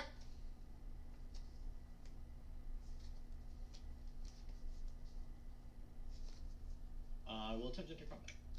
Okay. You're attacking the attack position, Viscerous, I'm assuming? Yeah, the attack one. Yeah. Okay. Okay. I will draw. Okay, Spectress is that. That's that.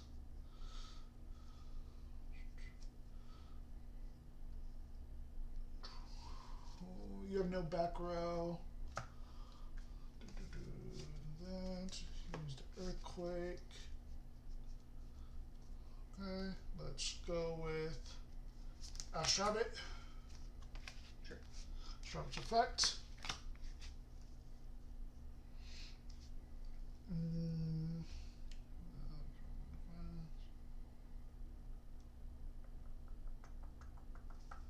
I will take this one.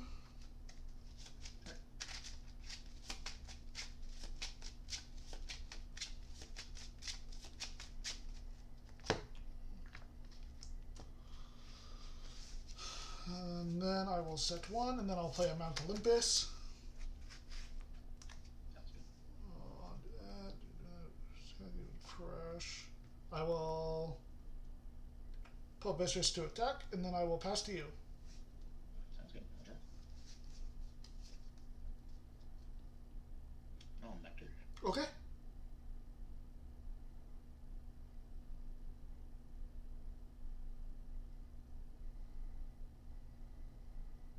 We'll play Eddie. Okay. Who are you? I will put the Ash Rabbit into attack. Okay. I'll play a Rock and Hard Place. Okay. We'll target the Viscerous and the face down. Okay. I will attempt to special send. Okay.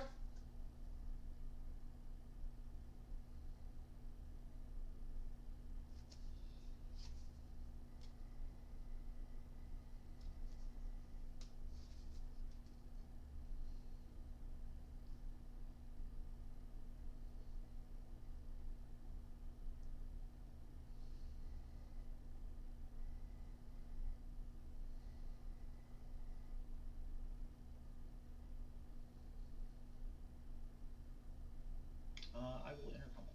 Okay. I will go Spectators. Okay. And then you'll attack me for 2 with Kerbis. Yeah, I'll take her 2. Okay. Alright. Pass turn. I will draw. What's your current spirit count? What was that? What's your current spirit count? Spirit count is 1, 2, 3, 4, 5, 6, 7, 8 in spirit deck and 1 on the field. What about you? I have 1, 2, 3, 4, 5, 6, 7, 8, 9, 10, 11, 12, 13. 13, okay. So Because 9 in spirit. okay, because you have 2 attack position Celestials, I'll summon Arclith. Sure. Then Arclith will take 3 Thunder Spirits from my underworld and put them on the board. I will put them on Arclith. Yeah, sounds good. Making him an 11 right now. Arclith will attack your Kerbis. And you will take 3.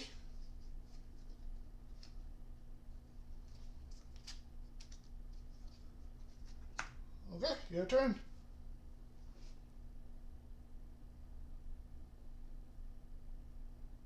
Sounds good. I'll draw. What's his defense? Normally it's a 4, but because he has 5 spirits under it, it would be a 9 defense. Because of Mount Olympus. Yeah.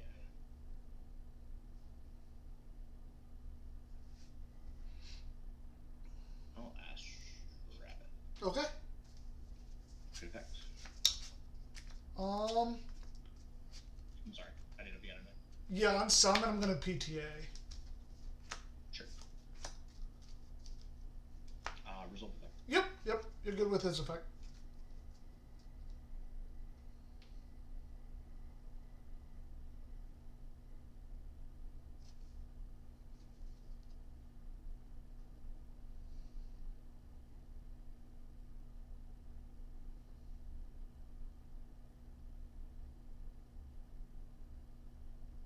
Set 1, put this in defense. Okay. Pass. Alright, I'll pay out PTA to get rid of that rabbit. Yeah. Okay, I will draw. I will play Toxion, response. What's When Toxion receives a 1 or more Thunder Spirit, your opponent must expend a spirit. Sure. Okay. Toxion will attack Spectress.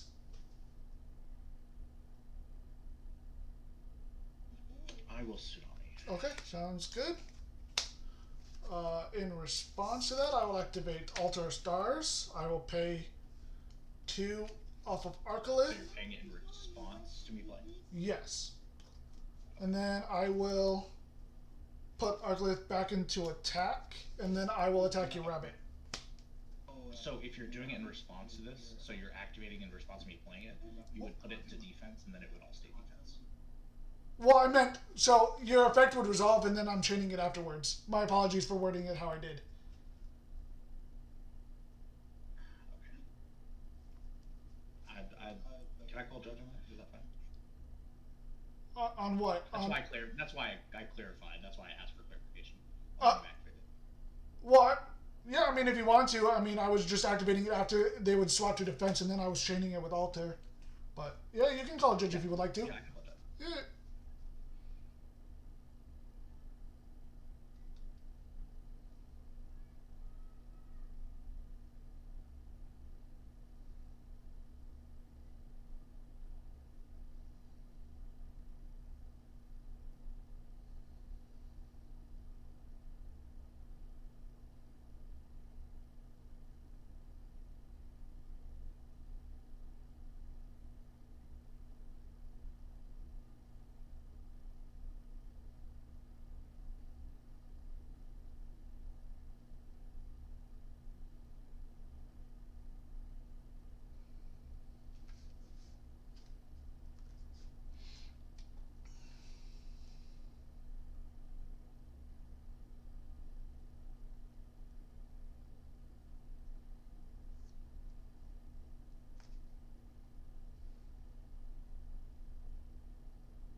Yes. Hey. Okay, so just to replay, I activated Tsunami. He requested, or he said he was going to activate something in response, so he activated Alter in response. I requested verification. I said, "Are you activating on the activation?" He said yes. So then the chain will resolve Alter changing, and then Tsunami chaining on the defense. Is that correct? Yes, because all chains are resolved in reverse order. Since the altar was played last, it resolves first. Okay, that's fine then. I mean, it doesn't really change much, but thank you. Yeah.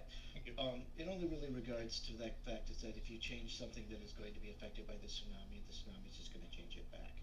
That's fine. But yeah, so sorry, but yeah, that's how it works. Okay, it was just the way I worded it made it that instead of what I wanted to do, so that's fine. Okay. Thank you. Great. Thank you. All right, your turn. I mean, it didn't really change much, so your turn. Yep.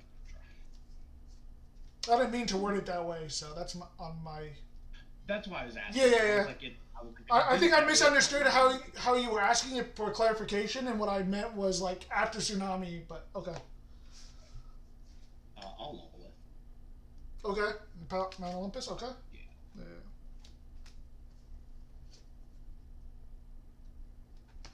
What's the defense on Toxin? Toxin's only a 2.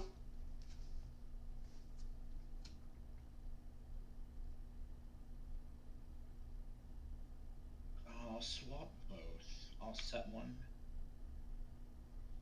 We will kill the Toxion with the Spectris. Yep. We'll kill the Lava. Yep. The Arclift with Lava Lift, and then I'll do one. Okay. And I'll pass turn. I have 1 spirit left in deck, 4 in both.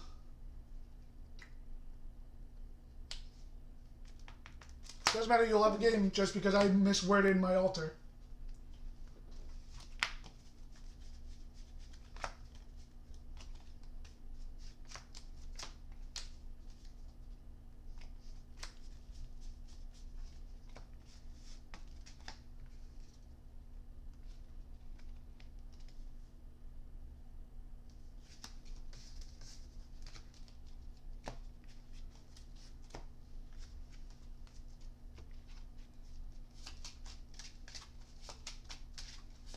I will go first on the next round.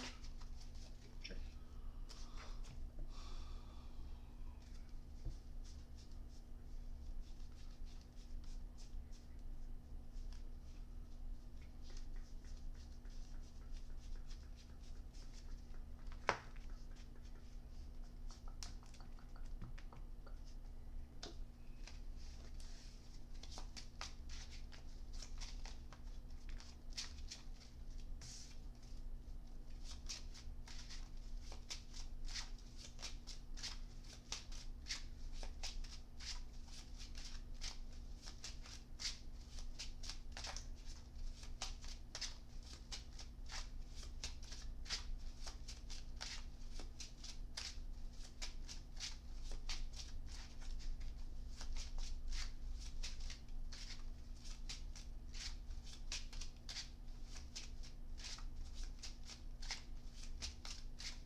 I'm good when you are.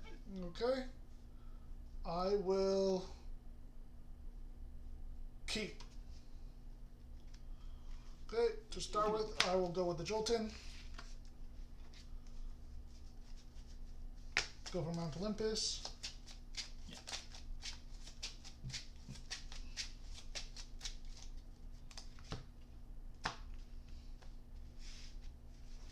I'll play Mount Olympus.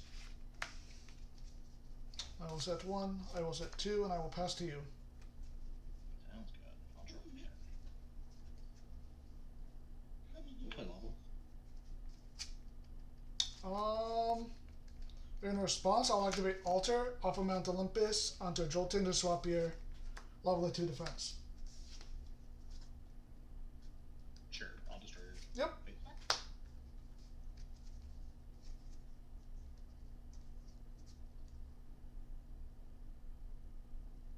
I'll set 3 and I'll pass.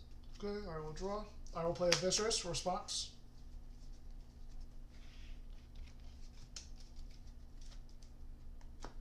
I'll PTA.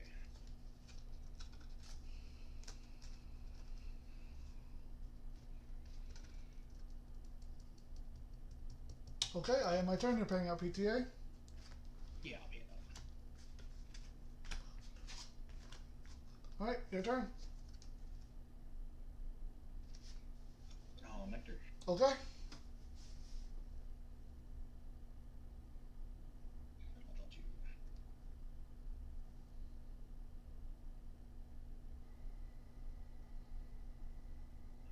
what's the attack and defense on? It's a 4-2. I'll play Eddie. I'll swap to defense. Put this into attack.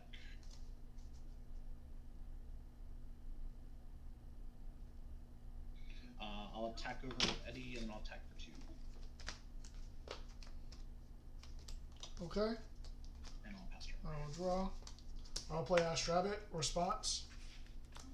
I'll go against. Okay, your turn.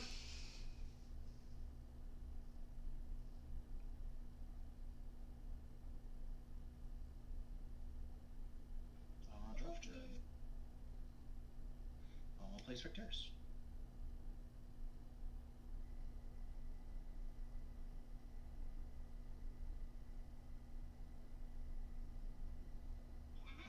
We will Ambrosia as well.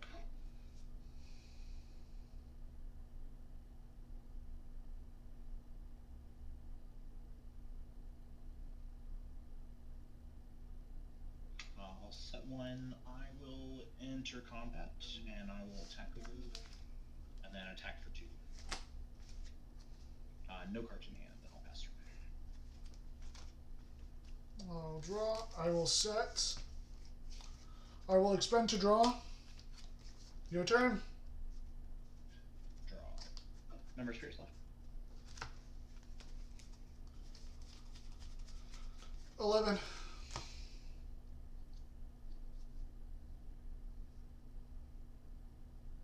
I'll play Spectres. And you'll attack me for 5. 1, 2, 3, 4, 5, correct. I'll pass turn. I'm just gonna give it to you. I'm not drawing anything. GG. GG's.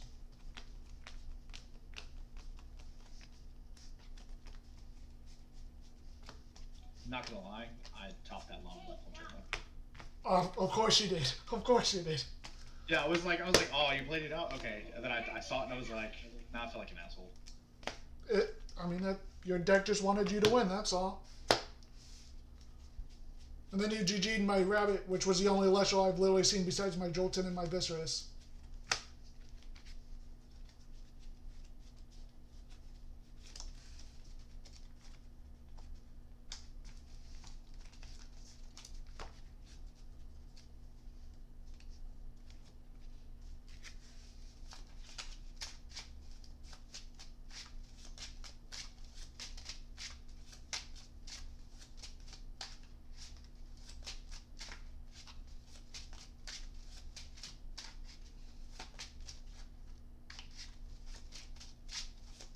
Good luck on the rest of your matches.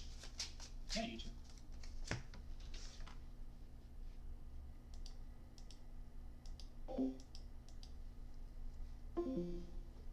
I don't even want to talk about that game. I just don't. Of course he would top deck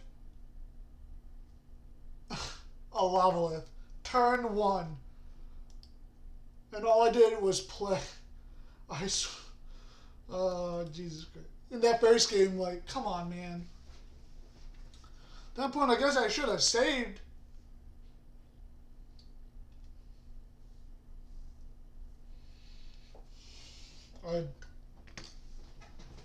Those 2 rounds were just terrible.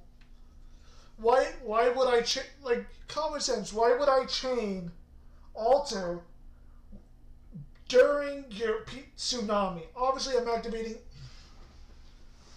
I'm not going to fight that because I worded it that way. And Judge came in.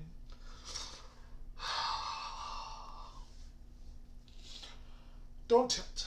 Alright. Now I just got to win the next 5.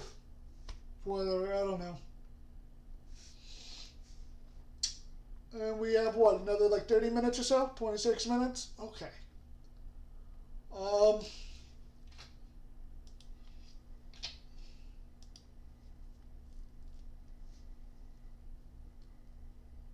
Let's just watch the live stream and see what's going on. Actually, killer here. It would just be such an incredible play to be able to kick that off. You've got a Demeter in hand as well. that means that you can just immediately start sniping back row. You can hit it over the Smoltuga, just deal insane amounts of damage. Looks like CJM is expending to draw, setting a card, and passing. This is exactly what Ren wants to see. They are looking for CJM to not be doing a whole lot. Now, there's definitely consideration to play around the Arcolith. Now, do we feel too bad about Arcolith being dropped this early? Maybe not. Ren's got some back row here. Shield of Achilles could be killer. Gorgon's Gaze could be killer. Don't back put row the bear coming down. killer. There's Yeah, lots of options. I think with 3 back row sitting pretty, you're absolutely correct. Like Arcolith, and the combo here, if I'm putting out my competitive player brain and projecting a little bit, is Arcolith Enchant Ursa Den. We don't really see this. We set 1 from Ren and spend to draw and pass, I believe we saw from Ren, and Rabbit coming down to potentially set a different pace, allowing to gather more resources. Maybe looking to get this combo off again. You know, the Arcolith engine here, being able to enchant anything onto the board, putting more onto the Ursa Den, allowing for either the big Mama Bear or the big Papa Bear to come down. While with plenty of back row is good to deal with, very costly. Let's see what CJM elects to do. 1 billion cards in hand. Rabbit has 1 set. Pass. See what Ren has off the turn. Yeah, something like 7 cards on CJM's side to potentially 4 now, I believe, in Ren's hand as they cast out an Ursier here. The question is, do they have Don't Poke set, and are they looking to use it into this Astrabbit to try and put some real pressure on board here? Then the additional question is, are we going to play that Ursa Alestral, if this attack connects, in attack position and risk the Arcolith? If I know Ren here with 4 set, I believe there would be 1 Ursa Den, 1 Don't Poke for this turn, and 1 Don't Poke for the next turn. Don't Poke number 1 coming down. Yeah. Let's see if my prediction's right here, because we have Astrabbit going down, Ursier connecting and potentially getting out another big body. I don't know if it would be necessarily an Abominable Ursa, but another Ursier would also be kind of crazy. Imagine the punish here.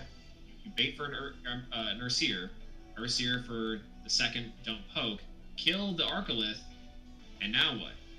Now you're big chillin' Full at that board. point if you're Ren. Full board, full hearts. We're gonna go for an Abominable Ursa here, going for the big Yeti Bear. It's gonna be a very large Alestral. This very much is threatening to CJM now, where these are both Alestrals that now can out the Arcolith if CGM chooses to swing into a Don't Poke here. So they're very much going to have to run the math of, is it worth it if this is what they've got? Don't Poke giving an Ursa Alestral +4/+4 attack and defense until the end phase allows this Ursier to out Arcolith. Potentially, we do know that they have Mount Olympus in their deck. Potentially. We don't know for certain. We assume so. They searched out Ursa Den. I'd be surprised if they're running Jolton without Mount Olympus alongside the Ursa Den, but maybe they are. There's the Arcolith though. Arcolith coming down. Here. No enchant onto an Ursa Den, so no fear of the Mama Bear coming down. But will we see a Gorgon's Gaze potentially? I'm saying that's good to go. Okay, that will resolve. Potentially? Oh no, we're still thinking. Finger tap here. And that's a poison tipped arrow. Okay, so this is going to necessitate essentially a swing over the Ursier for 4 damage, which is a lot. But this Arcolith is going to be taken down at the end of this turn, which Ren's probably feeling pretty good about because they've got insane board control. And they can just start swinging to face for a lot of damage. And it means there's only 1 more Arcolith potential in deck, because it's very unlikely CGM would be running 3 of them in this deck. And so that really puts CGM in a really tough spot here. They haven't really developed a lot on their board. They've got a lot of hand advantage, but it looks like an Earthquake might be coming out here. No, that's a Demeanor! Demeanor to buff the Arcolith back up to a 7 now would allow it to swing and crash with a Don't Poke Ursier, still dealing an insane amount of damage.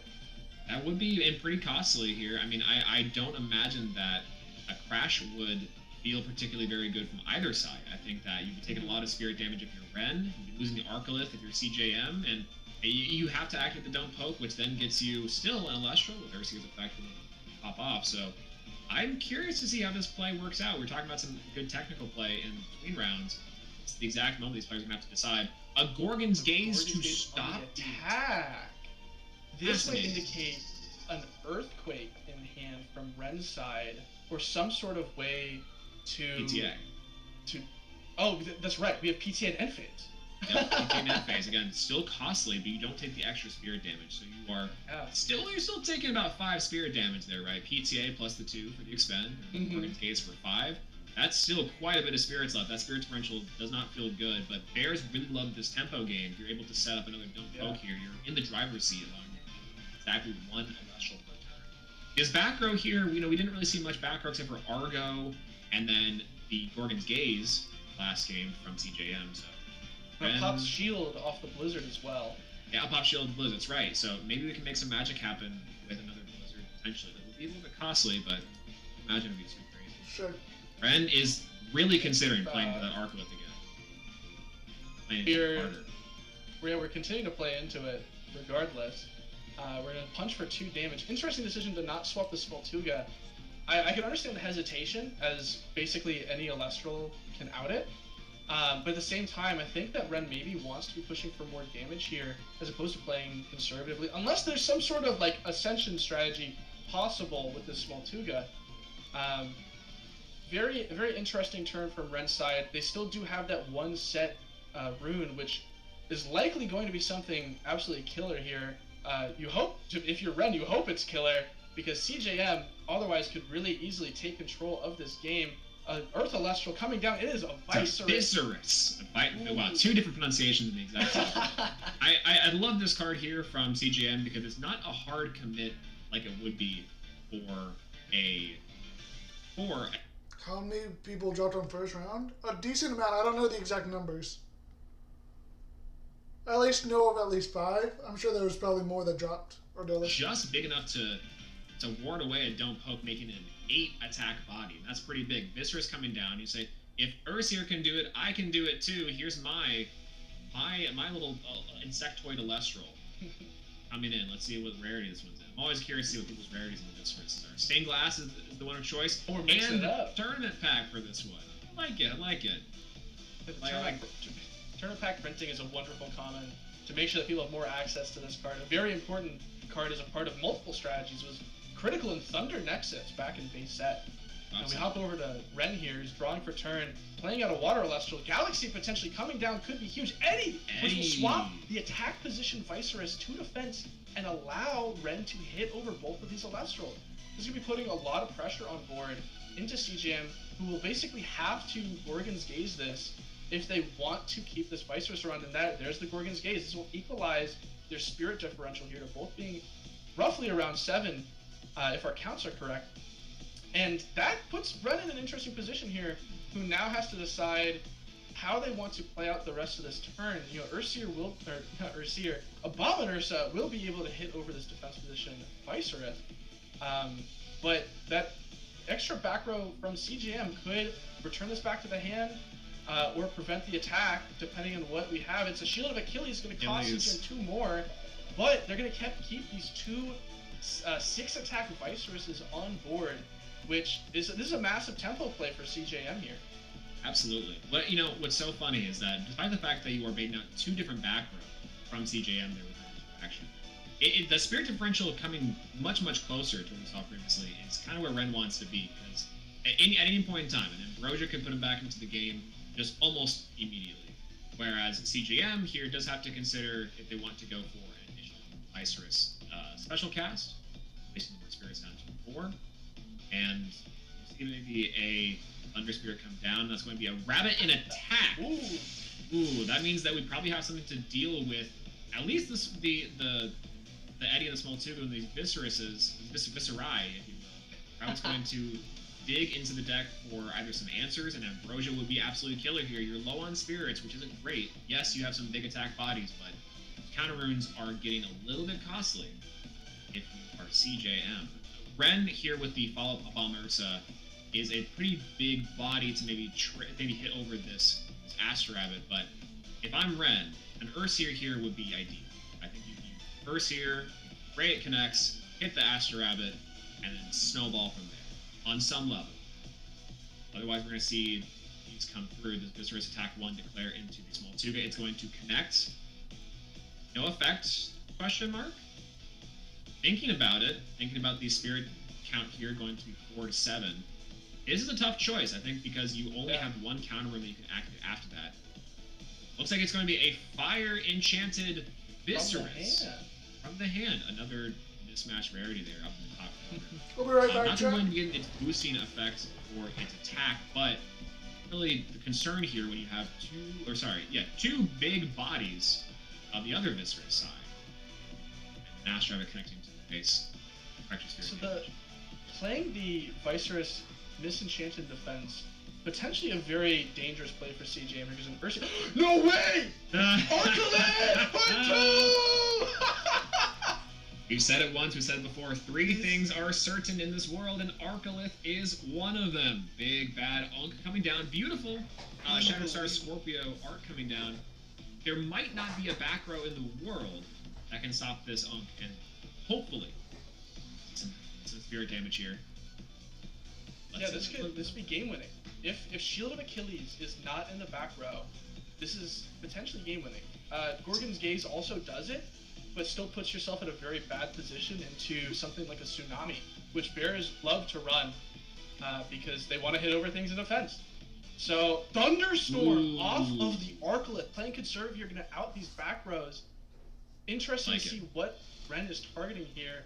Maybe the center back row under Astro to CJM. It's never resolving! It never resolved! Ren's going to be really incredible here. Okay, so we've seen one shield come down. That's a second shield. If this is third shield, we're holding the back row. We're considering flipping our extra deck. Gorgons here wouldn't feel too bad. It's a tsunami of CJM coming down, flip this Arcolith to defense, saving grace. You know, you had one on the back row that was chainable, and the other one which was Shield of Achilles. Which, you know, if you're Ren, you're feeling pretty good about that snipe from Thunderstorm. I love that play. Saying you're putting on the 50-50, saying, hey, I'm going to hit one of these, and hopefully this is going to be the game. Now, Arcolith is a pretty nice tempo swing here, but CJM with 2 spirits left and a full board with full hearts, can they out this Arcolith supported by 3 back row? I'm really curious to see what we get here. One Tsunami, like you said, could end it all right here, and we can go right back to where we started, equalizing out the 8 floors. And with CJM being so low in spirits, this gets really dangerous. A lot of considerations to be made here. Bottom of the barrel. Going to an Ascend? Yeah. Ascend with 2 Fire Spirits. Babalith? Is that Kinleo? It might be. It's got a 1 defense there. That might be the Tournament Pack Kinleo there. I think that's Tournament Pack Kinleo. Nexus seems to fire 2 Viscerous to destroy the Arcolith. What is going on? This is crazy. We've got rabbits. The Nexus will happen. And lions and bears. Oh my. In CJM's deck here against the There's bears. The Gorgon's Gaze. There's the Gorgon's They never didn't have it. Ren's got Gorgon's Gaze coming down. Stopping this Kinleo. Again, potentially a Tsunami in the back row would be killer here, allowing you for some excellent tempo. 1 spirit from CJM and 2 from Ren. We are down to the absolute wire here in game 2. Wow. And only 1 spirit, no back row set. Leaving that rabbit in defense position as it should be. Ren counting their spirits there. Looks like they're on 3 spirits here, actually. The Vicerous is going to swing over. It's going to connect. Ooh. Second Vicerous swings with 2 spirits under it. Just considering the options here. Taking it, potentially. There's 2. 1 spirit left. Draws for Gaze turn. On the Kinleo means it can't attack, and then game's over. Oh. Tsunami in hand off the top. Turn with poison tip. The Majursa in hand from CJM too. There's the Mama Bear. Wow. What an incredible matchup here from CJM to Ren. Both versions running some sort of bear.